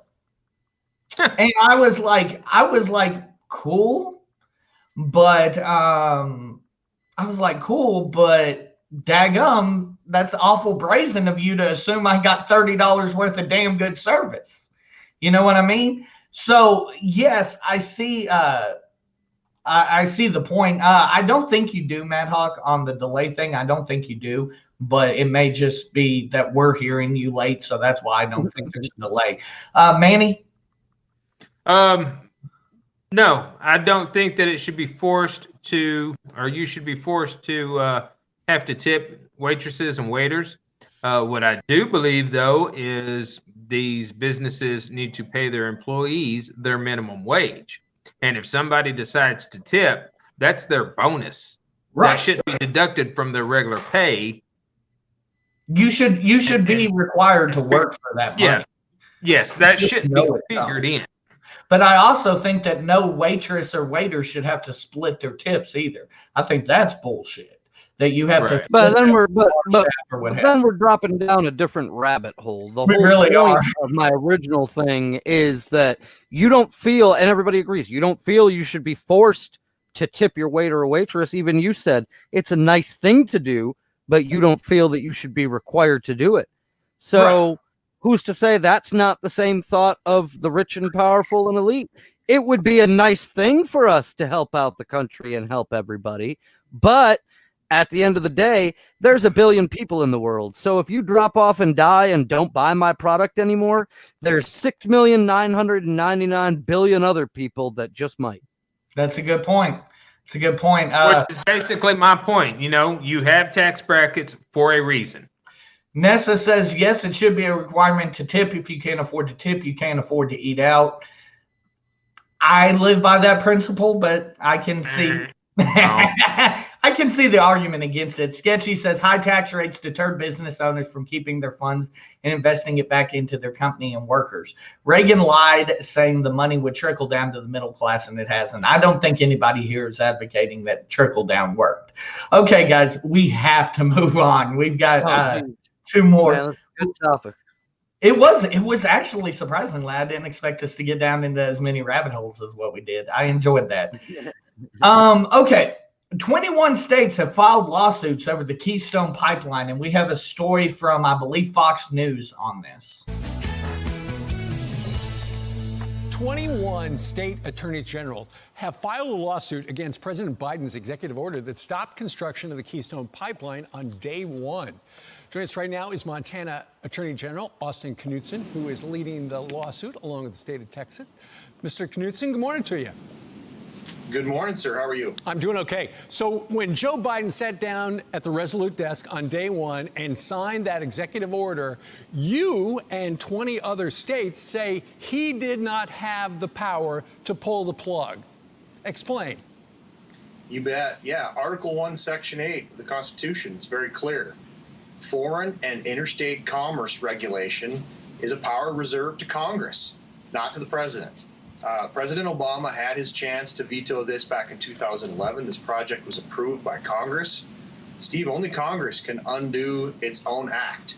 Joe Biden doesn't get to step in now 10 years later, literally 10 years later, and try to veto this project. This is something that Congress has to do, not the president.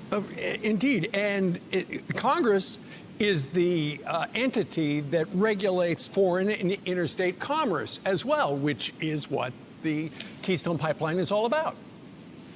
That's exactly right. Yep, comes across the Canadian border into rural eastern Montana, where I'm from, kind of right in my backyard.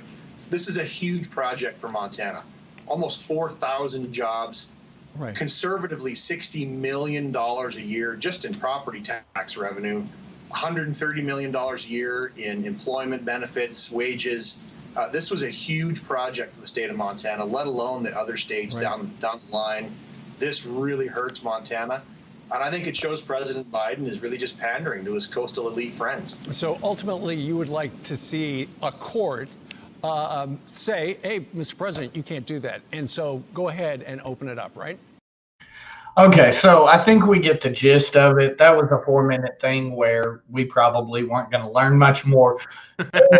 It sounds like their case may be strong. I think we talked about this when Biden signed the order. And, you know, if there is Keystone Pipeline on native land, et cetera, I think they need to work something out where, you know, we route around. The question at hand here, though, does President Biden have the authority to do so? I think the answer is no. It sounds like this is a congressional issue. It sounds like this is something that needs to be, that he circumvented the process. If he would have went through Congress, which, let's be honest, the Congress is controlled majority by Democrats in both chambers now, he would have gotten what he wanted. Right. But he circumvented He go a different route. Like he may have stepped in some doo-doo. Looks like these 21 states may have a case. Manny? Yeah, I agree. I mean, I didn't realize how they were pushing that. I did not read on the story, so the video that we saw there is the first I'm really hearing about the little particulars of it.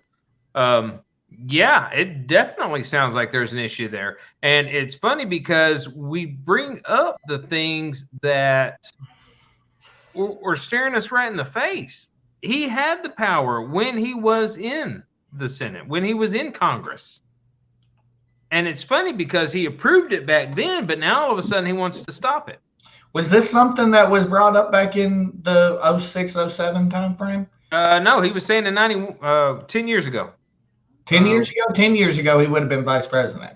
I'm just making sure that the math adds up because he hasn't been in Congress since 07. I'm assuming that as the vice president, he couldn't have influenced anything. Right. I'm just going off what the video said. He said 10 years ago. So. Okay. Matt Hawk, what do you think about these 21 states deciding to file a lawsuit over the pipeline? I mean, obviously I support it, number one, especially as I've already talked about with the way gas prices have been going up. And I know everybody will come back and say, oh, this has nothing to do with the Keystone Pipeline. But you know what? Keystone got shut down and gas has gone up by 40 cents. So I'm going to call a duck a duck. We already agreed that these things can move the stock prices and what have you. So yeah, Right. Absolutely. So, I mean, if they go through with it, they're able to get it reinstated, then absolutely. I mean, I don't see why this was such a. It just with everything going on right now, man, I'm so frustrated. And I know we were talking in chat about this earlier. I don't understand because we're talking about the Keystone Pipeline and wars and everything going on. Where has all this stuff been going on over the last 4 years that everybody was so focused on impeaching Trump that we didn't hear a thing about this? That's a good point. Keystone wasn't really brought up. Obviously this is, I don't want to lump it in with the Green New Deal because I don't believe this is part of the Green New Deal, but this is definitely an environmental thing for Democrats that they don't want to deal with the Keystone Pipeline. Nessa says failure number one of the Biden administration. I mean, but I don't think this is failure number one. I'm going to put it down as top three. I think talking is probably failure number one. I mean, apparently steps aren't his strong suit either. Oh Lord, that was a cheap Oh, shot. I didn't see that one. Oh no, yeah, he tripped 4 times going up the steps of Air Force One this week. It was Somebody needed to radio to the robot controller. Work the legs. Anyway, Manny, this is where I am on it. If they have a point, then what they need to do is Biden can always go back and go through Congress and do it the right way. Right. I don't understand why. Once again, this is another case where why aren't your people telling you, hey, Biden, you don't exactly have the authority to executive order this. You have to go through Congress. Right. Nobody's talking in his ear about this shit. Apparently not. Like, he's not better advisors, not bro. comprehending. Right. That's true too. That's true too. Okay, so we got another one here. Pelosi's January 6th commission is kind of stalling out. We haven't heard much about it. Probably, good Lord, it's been a good 2-3 weeks since we've got a good story on the January 6th situation, and I'm kind of glad about that because it's time to move on. So this is a story that I'm just absolutely thrilled to see. It's time to move on. What happened, happened. It was unfortunate. People are being arrested that were involved and need to be. Let's move on. I don't think, like we said, there was no need for a 9/11 type commission for this. I think the problem that this commission is facing is there's nothing to it. Right. Nothing ties back to Trump. Nothing ties back to people that were trying to overthrow the government. And this is what they're finding out. There's no way you can tie it. You know, even though we all agree that we think that they originally went there to, you know, do something, whether it be a coup or what have you, even though we all agree to that, well, I guess Matt Hawkins we have agreed that some people went for that purpose, but not everybody. We also agreed that it was so disorganized that once they got in there, everybody split the hell up. You know, there's no way you can track that to some large-scale plot to overthrow the government. So if the Proud Boys had their little plan going on and these other people had their plan going on, there was no communication between the two so that they were working together. Exactly. I'm glad to move on. Let's be honest and call this exactly what it is. And gosh, I'm walking on eggshells here. This could be my first and last time on the show when I say this, but no, you're fine. We don't cancel people around here. All right, that's good to know. I was getting ready to have my email, full of Twitter people wanting me canceled or something. At the end of the day, this is, and I'm not trying to dive into messages and what each person is about or what each group or anything, but this is another group of individuals that are frustrated with their country, the way they're represented, and felt that what they believe in, which is the Constitution, was being taken advantage of. And they decided to step up, which is within their constitutional right, and challenge what they believe was a tyrannical government. I mean, a little bit of an opposing view to what... And furthermore, to throw it in there, why is it every time that somebody from a right-wing leaning area will just say, does some type of protest or something, it's some type of riot, but when other groups burn down buildings and destroy personal property, it's just a peaceful protest?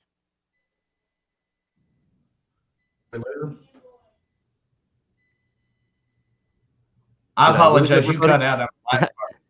So I said, why is it that when right-winging, Republican identifying people will just say, go and protest against what they believe is a wrongdoing, that it's called a riot and they're arrested? Yet when we have other people from other groups looting and destroying buildings and setting buildings on fire and taking over whole areas of towns, they're just peacefully protesting.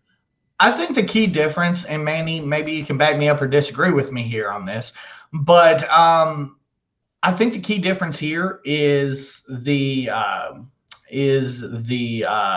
intent.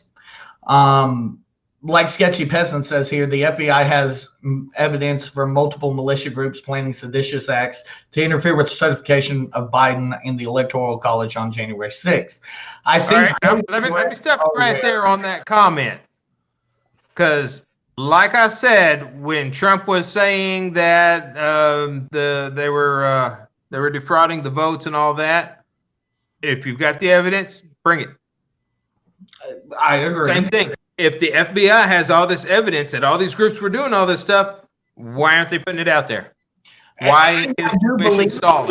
I do believe that it will come out throughout the trials and what have you, assuming that we get coverage of the trials as they're going on. It seems like after these people get arrested, you never see the trials or anything. This thing is stalling.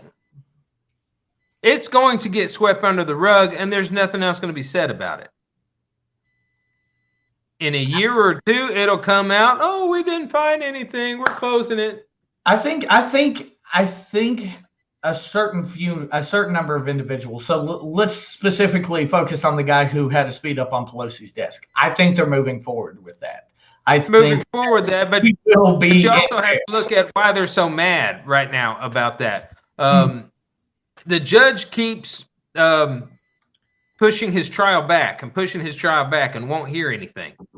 So he's not getting bail. He's being forced to sit in jail waiting for them to finally come on and get his arraignment stuff going on, which is an issue.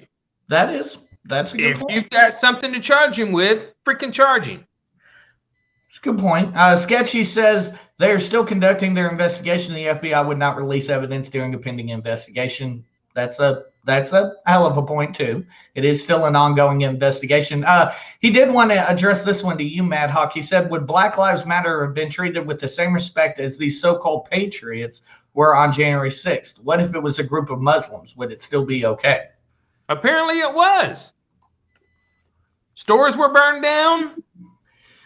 Once again, I think there's a difference. You're talking about nobody was arrested for any of that stuff.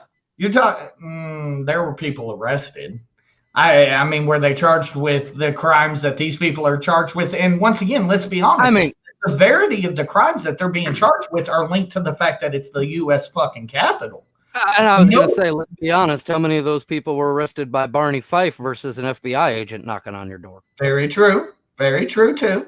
But I mean, once again, that speaks to the fucking Capitol of the United States of America versus in the middle of a street and somebody throws a fucking bottle through a target.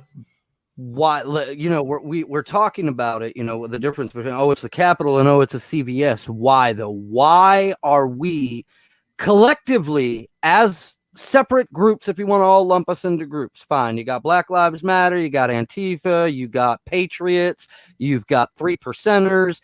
You can rattle off all the groups you want. Why is everybody can equally agree that we are all at the end of our rope with how things are going? That's a damn good point. I think that is a damn good point that nobody's bringing up. Why are we at a point where everybody's pissed off? A lot of people want to blame Trump, but guess what? I mean, I'm probably going to get some hate for this, but it's March 22nd, 2021. Trump's been out of office for damn near 60 days, and we're still pissed off. Well, I mean, my argument back to that is, of course, everybody said, back when Trump first took office, he couldn't take credit for anything that was lasting out of the Obama administration as a success. So why is it okay for Biden to say that all failures since he's been in office are Trump's fault? True. Nessa says if it were Muslims, they would be labeled as terrorists, as should the people who stormed the Capitol. I disagree. I don't think labeling them patriots is right. I don't think labeling them terrorists is right. The thing I look at, like I said, the Capitol is a public building. There are certain areas that you're not supposed to be in, certain restricted areas. People in those restricted areas, yes, arrest them, charge them. They were trespassing, period. Right. The people who that were walking through the lobby, no sense in arresting them. Okay, so I could argue the lobby. Sorry. Do I apologize? Oh no, I'm sorry. I was going to ask at what point, because it says in the Constitution, we as a citizen of the U.S. are allowed to stand up and oppose our government in tyranny, and fight against them in tyranny and overthrow them, which is what this group felt like was going on. They felt like they'd been driven to the point that they needed to overthrow their current government. So where do we, because really that is an open topic. Anybody, Black Lives Matter could go and do it and and shed the same argument. Well, we feel that, we need to overthrow our government because of the way we're treated.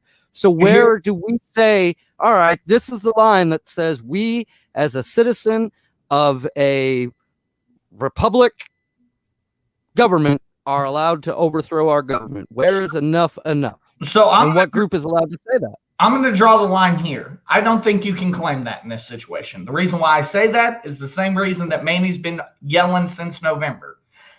Where's the evidence? If Donald Trump would have come forward and actually produced indisputable evidence that there was enough votes altered, manufactured, what have you, to overturn that election, I would have been right beside him and said, you know what, this is fucked up.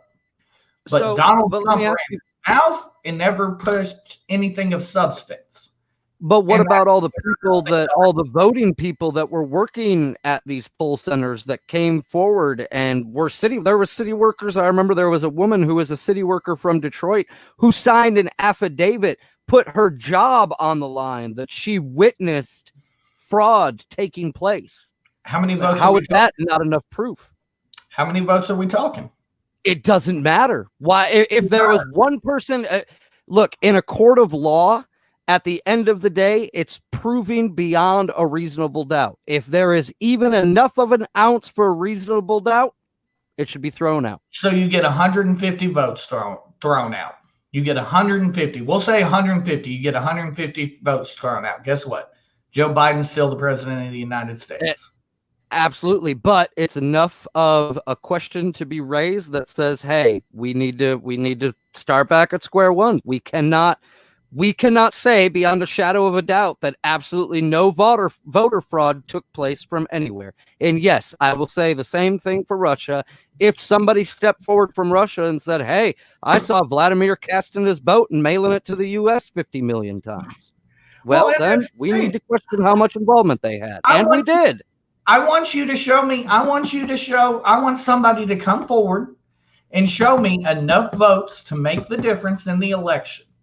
If you say, and I mean, Nessa here says one fraudulent vote is fraud. Completely agree. Absolutely. Throw that vote out. Present me the evidence. But then you can't honestly say, if you throw one vote out, you can't honestly say that you know for sure that no voter fraud happened on the other 179,000 votes. You can't say there wasn't voter fraud for Donald J. Trump too, though. Absolutely, that's their argument. But at the same point, we don't work in doubt in this country. We work on evidence. I need evidence. You bring me evidence, I'm more than welcoming throwing one vote out, 150 votes out. Until you prove to me that there are enough votes to overturn this election, then Joe Biden was legally elected president of the United States.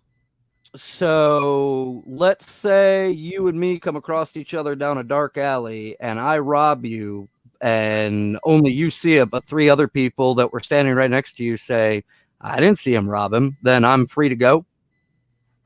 Yeah, in the court of law, really you are. Yeah, I mean, basically, they'll bring y'all out to testify, and if the jury believes the people that said no more than they do the one that said yes, based upon the laws we have in this country, absolutely. And I do say, here's my point on the whole scenario, okay? Because I think everybody knows I'm a Trump person.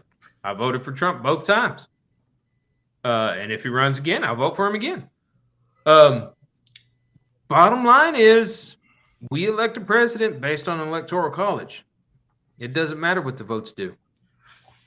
Every vote could have been for Trump. If the electoral college decided they wanted to vote for Biden, they would. And it would be legal. I mean, granted the people that voted for Trump wouldn't put those people back into the electoral college. I'm just saying. Right. Well, and then you also get into the I think there may be a little bit of an argument for a rigged election in that case. Well, I mean, then you start getting into the topics of gerrymandering and everything, where one party gets to draw out their districts, and yeah, I hate that every single time that the the Congress switches hands, that all of a sudden they have to redraw districts and shit. It's bullshit. Everybody wants to redraw districts to benefit themselves. Real quick, we do have some comments that we need to get to. Sketchy says the election being stolen and rigged is fake news. If Trump didn't fumble on COVID, he would have been reelected. Since he fumbled, he is a one-term president. Voter fraud is not a thing. It never has. Completely disagree with you on that. I think it's a mix of COVID and the racial situation that happened. I think actually if he would have just handled the racial thing better, he would have been reelected. I think that he pissed off enough people in the June to July timeframe that had never voted and came out and voted, and that's what cost him the election. Nesta says, and I disagree based on the election fraud. I believe there was election fraud, and I think it was bigger than what they've been able to show here and there. I won't disagree with you there. I think there's voter fraud in every election. Let's be honest. These people are bastards. These people that want to be president of the United States and Speaker of the House and all that, yeah, there's some bastards. And there's some dark, dark shit going on in Washington. If you ever watch House of Cards, I'm telling you, I feel like that's a pretty accurate representation. People are getting fucking shot in fucking subway stations in Washington. Anyway, I completely agree. I just need the evidence. I'm begging Trump supporters. That's always been my point. I agree. I really think it happened, but if you can't prove it happened, the same way prove it happened. And it's the same exact way I was 4 years ago when I begged Democrats, please give me a reason to believe you that Russia interfered. They didn't. You couldn't prove it. So that's why I'm just like, bro, calm the hell down. 4 more years, you get another opportunity. That's the beautiful thing about this country. Yeah, now we need to implement that on all facets of government. Agreed. Term limits. Interesting question. Just for your own opinion and just for fun, y'all think that basically, let's call it election interference, is going to be a normal part of every election from here on out? Unfortunately, it has been. Even before this election, before last election. You're right. I mean, you go back to Gore. You're right. We go back to Gore and Bush. Well, Gore and Bush was more the third party, wasn't it? Not Ross Perot. What was that fucking dumbass's name? The Green Party. No, it was about there was a recount because I believe it had to do with voter confusion in Florida about the ballots. Hanging chads. Yeah, that's a good point too. I didn't think about when is the Kraken being released again? Sketchy peasants retarded, bro. I love you, but you're retarded. Anyway, no, you make a good point there. I guess I don't characterize that as interference, but it's a good point. You know, I guess you could technically argue interference based upon whatever the person who's reading the ballot is telling you that your intent was on that ballot, you know, and what have you. So good point. I do. I think, you know, Florida is always a big deal. You know, not even because of their amount of electoral votes, but we still talk about Florida every fucking election since 2000. You know, this is going to be something that isn't new. We're going to be talking about Republicans. You know, if Trump runs again, I guarantee you on that debate platform, they will ask, are you going to throw a hissy fit if you lose? I guarantee you that's going to become pretty normal for us to see, you know. Go ahead. Oh, I was going to say, I'll tell you, and this could just be a wild off the wall prediction, but I wouldn't be surprised, especially since Biden came in after Obama, if we kind of hit a period like we did back when we had, you know, Bush, Clinton, Bush. We're going to go, you know, somebody from the Obama administration, then maybe a Trump family member, then again somebody from the Obamas. Maybe Michelle will run by that time. And it's actually really weird. The reason why I say thought President Trump, until honestly, I think we all, if you go back and watch the episodes from early November, that day we were even like, you know, Trump's going to win this, right? Yeah. Because this country loves two-term presidents. For whatever reason, it is an anomaly when we have a one-term president. I completely agree with you.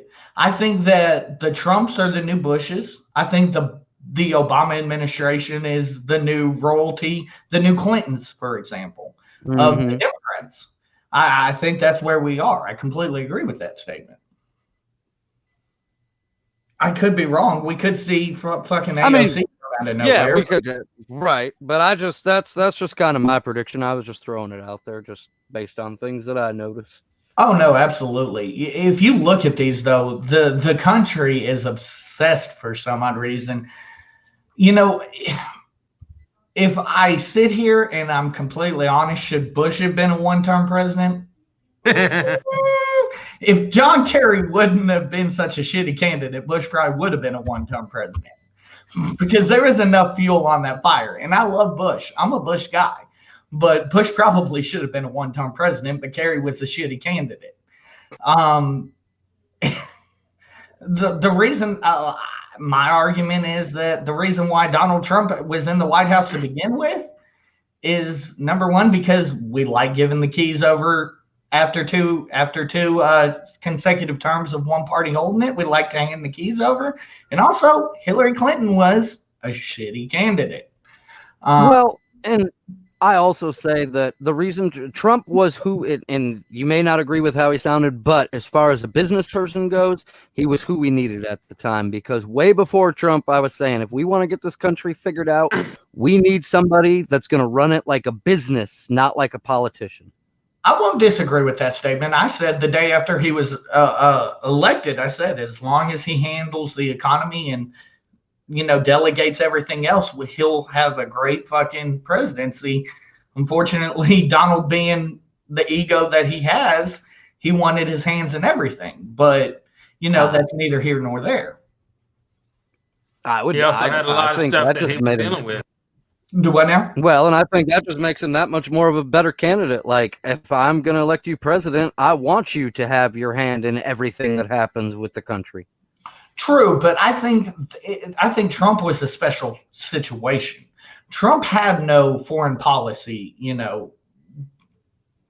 he had no foreign policy experience. He had no experience dealing with, HUD and things like Ben Carson for HUD secretary. What the fuck was Donald Trump smoking? Trump had no experience being a politician. Exactly. And he is a business owner. I think, honestly, Pence failed Trump in a lot of aspects, because Pence was supposed to be that guy who helped marry the fact that he was an outsider to Capitol Hill, and he failed to do so. Because if Pence would have done a better job, you wouldn't see the rift in the Republican Party, I don't believe. Do you know for a fact that Pence didn't try that and Trump just shut him down? True, but would that not speak to Trump being a jackass? He's a businessman. What businessman do you know that when they're conducting business isn't a little bit of a jackass? That's true. That's true. Nessa here says, I think the government plays a lot on people's illusion of choice. The reality is they can and will achieve the outcome they want one way or another. I can't disagree with you. I think all you have to do is look at Bernie Sanders. I won't say in 2020, but in 2016, all you have to do is look at Bernie Sanders. Hillary Clinton was winning that nomination. For a long time, I would tell people that I thought the system was already rigged. They already knew who they were putting in president. I would say that John F. Kennedy was the last elected president. That after that, the government has put in who they wanted to until Trump came along. That's interesting. Now, this is interesting. Little piece of information Sketchy Peasants providing with this. He went to Trump University for 7 years, and after graduating, he worked at the Trump Casino in Atlantic City. Once Trump Casino closed, I began making Trump steaks. I'm currently unemployed and homeless. Interesting. Talking about his experience with Trump and his business acumen, so to speak. Nessa says she agrees wholeheartedly. I'm assuming with you talking about the JFK. I don't know. I think 2000. I got a quick question. How is an unemployed homeless person? Ooh, that's a good point. Sketchy, are you playing us? How are you on YouTube right now, bruh? How are you on YouTube? Come on, Sketch. Anyway, with that being said, no, I would agree to a point. Like 2000, can you really say 2000 was rigged? Because there was so much oversight on that. 2008, let's be honest, whether it was rigged or not, Obama was winning that sumbitch. 2012, Obama was winning, especially once Romney was. I felt like Romney was going to make a fight until he made the comment about the 99 and the 1%. That's when he fucked himself. Sketchy says he's at a public library. Okay, so I'm gonna pause this right here because first off, like let's say, and let's just go out on a limb here and say, Sketchy, what you're saying, even though we have some questions about it, but I don't want to discredit your situation at all. And I've been in the place where homelessness is a very real thing. So first off, if that really is happening, I really hope there's a light at the end of the tunnel for you, and I hope that you're able to find some assistance and get back on your feet. I obviously wish no, anything happening on anybody, especially our listeners. However, with that being said, you went to Trump University for 7 years, and after graduating, you worked at the Trump Casino in Atlantic City. Once Trump Casino closed, I'm going to stop right there. So you went to Trump University for 7 years, and after graduating, you worked at the Trump Casino. So you completed what you went to the university for. I'm guessing, which is to work at the Trump Casino doing whatever. So you learned something that you could then use to be employed by Trump Casino. Well, Trump Casino isn't the only casino in the U.S. So at the point that Trump Casino closed, your choice is to either A, find a different field that you can enter into and start learning about, or B, find a casino that's close to you and take your skills and move to that casino. Maybe it's time to move to Vegas. He did say he began making Trump steaks. I've never heard of Trump steaks, but he did. I never have either. I don't know what they are. But obviously my point is, if that avenue didn't work out, then you go and create another avenue. You can't say, well, I'm homeless because I went to Trump University and they didn't do anything for me. I went to radio broadcasting school in 2009. I've been a morning show host at one station. I've been my own DJ since then. I've hosted live trivia shows. I do announcing. I have my own voiceover business. But also on the flip side of that, do I turn around and credit the college for giving me all those opportunities? No. They taught me a skill to do, and then I took that skill and marketed it to make money for myself. Mad Hawk, don't lie. You're not on mornings anymore because you were too much like Howard Stern. Yeah, we're not gonna. Yeah. We're not. We're not gonna talk about old radio broadcasting days.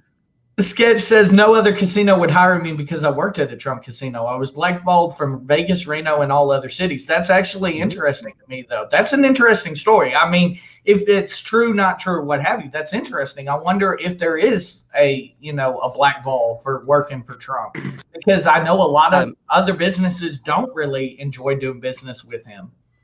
Look, there's businesses that I've worked for, that I'm blackballed for, that I worked for years, that I did a lot of things for. And you know what? Unfortunately, I don't and I can't include those items on my resume when I'm going for another job.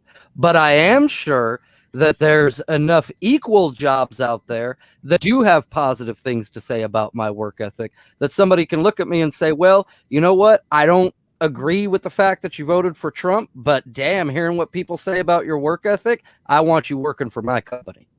Wait, hold on. Are you putting that you voted for Trump on your resume? I'm not, but I'm saying that's what he's saying. No other casino would hire me because he worked at a Trump casino. Well, right. I mean, unfortunately, then at that point, like I said, you got to learn another skill and say, hey, or tell them, look, I would be telling somebody personally, if every single casino refused me because I voted for Trump, you have laws against everything else. Why there's not a law about that? Sketch, we need to have a talk though, because that's very interesting. That if they blackballed him because he worked for Trump, that's definitely interesting. Okay, guys, we're in overtime a little bit, so we're going to go ahead and go to the American. Oh, you're fine. You're fine. I'm enjoying the conversation. We're going to go ahead and go to the American Idiot of the Week. My American Idiot of the Week this week is Deshaun Watson. bro, you're already making a stink in Houston, and now you have, I think it's up to 10 women suing you in these random, I believe they're massage parlors, where he's asking for happy endings, including, I think he asked one woman to stick a finger up his ass. Yeah. Is that a suable offense? They're suing him for sexual assault.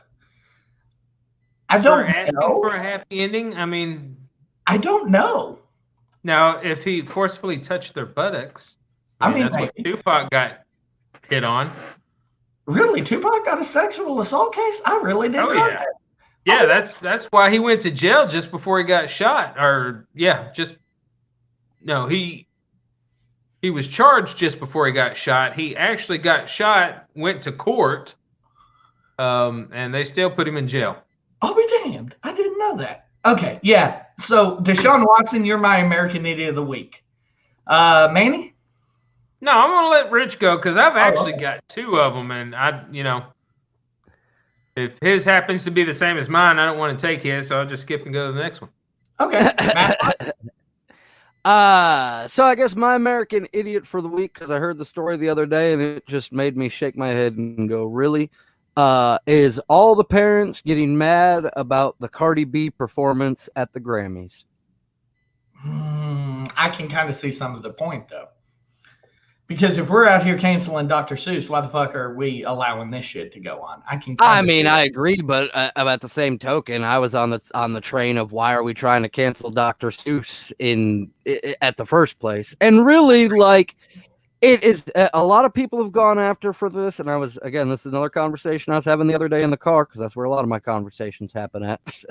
But at some point, and like Cardi B said, she came out and said, "Look, I make this type of music to cater to the adult audience. That is who my fans are. I've never come out and said I make music for children.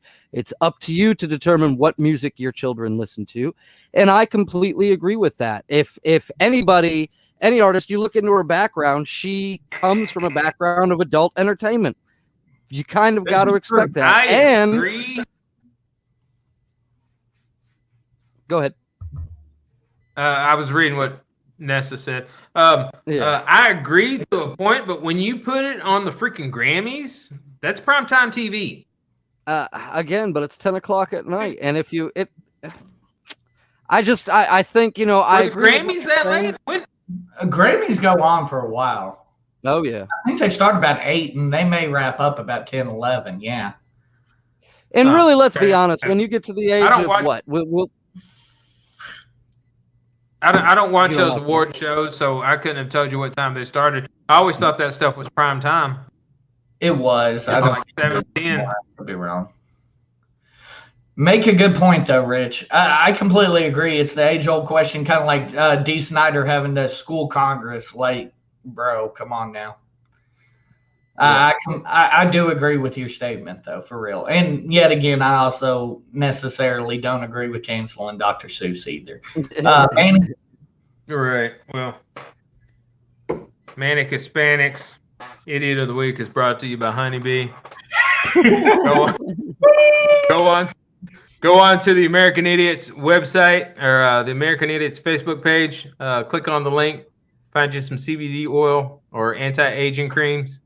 I haven't tried the anti-aging cream, so I can't testimony to that. But the CBD pain relieving roll-on works. I can attest to that. The Lemonade works. I can attest to that. They both help aches and pains. I don't know which one you want. I guess I can give you both of them because y'all didn't need either one of mine. My man Joe.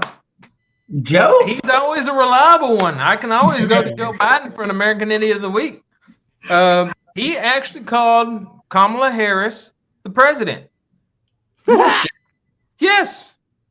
He called her the president. Damn it, Joe. He was talking and referred to her as President Harris. Real quick before we move on, because I just know you just talked about this. Sketchy wants to know, do they have THC creams or topicals? If so, he wants to get some. If not, he wants them to get some. I do not know if they have THC topicals. I know they have THC gummies. But you would have to check the website for all of their products. I use these because I've got some because you're getting old. aches and pains in my knees. years of rough play. My second one that I had was the Florida Republican representative Matt Gaetz. Okay. Who said every time Kamala Harris shakes Biden's hand, she's really just checking for a pulse. So, yeah, for him to say something like that on national TV is like, wow. Damn, that's shitty. Oh, that's shitty, but so funny. It is funny. It's a good thing we have a sense of humor because that shit's funny.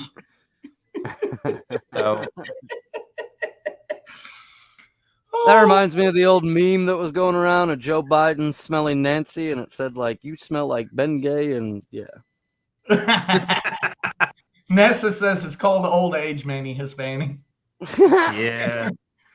Okay, y'all. Well, for Manic Hispanic and Mad Hawk, I am Money Mike, and we will see you guys next week for more American Idiots if I can find our intro. Stay on, Rich. Good night. All right.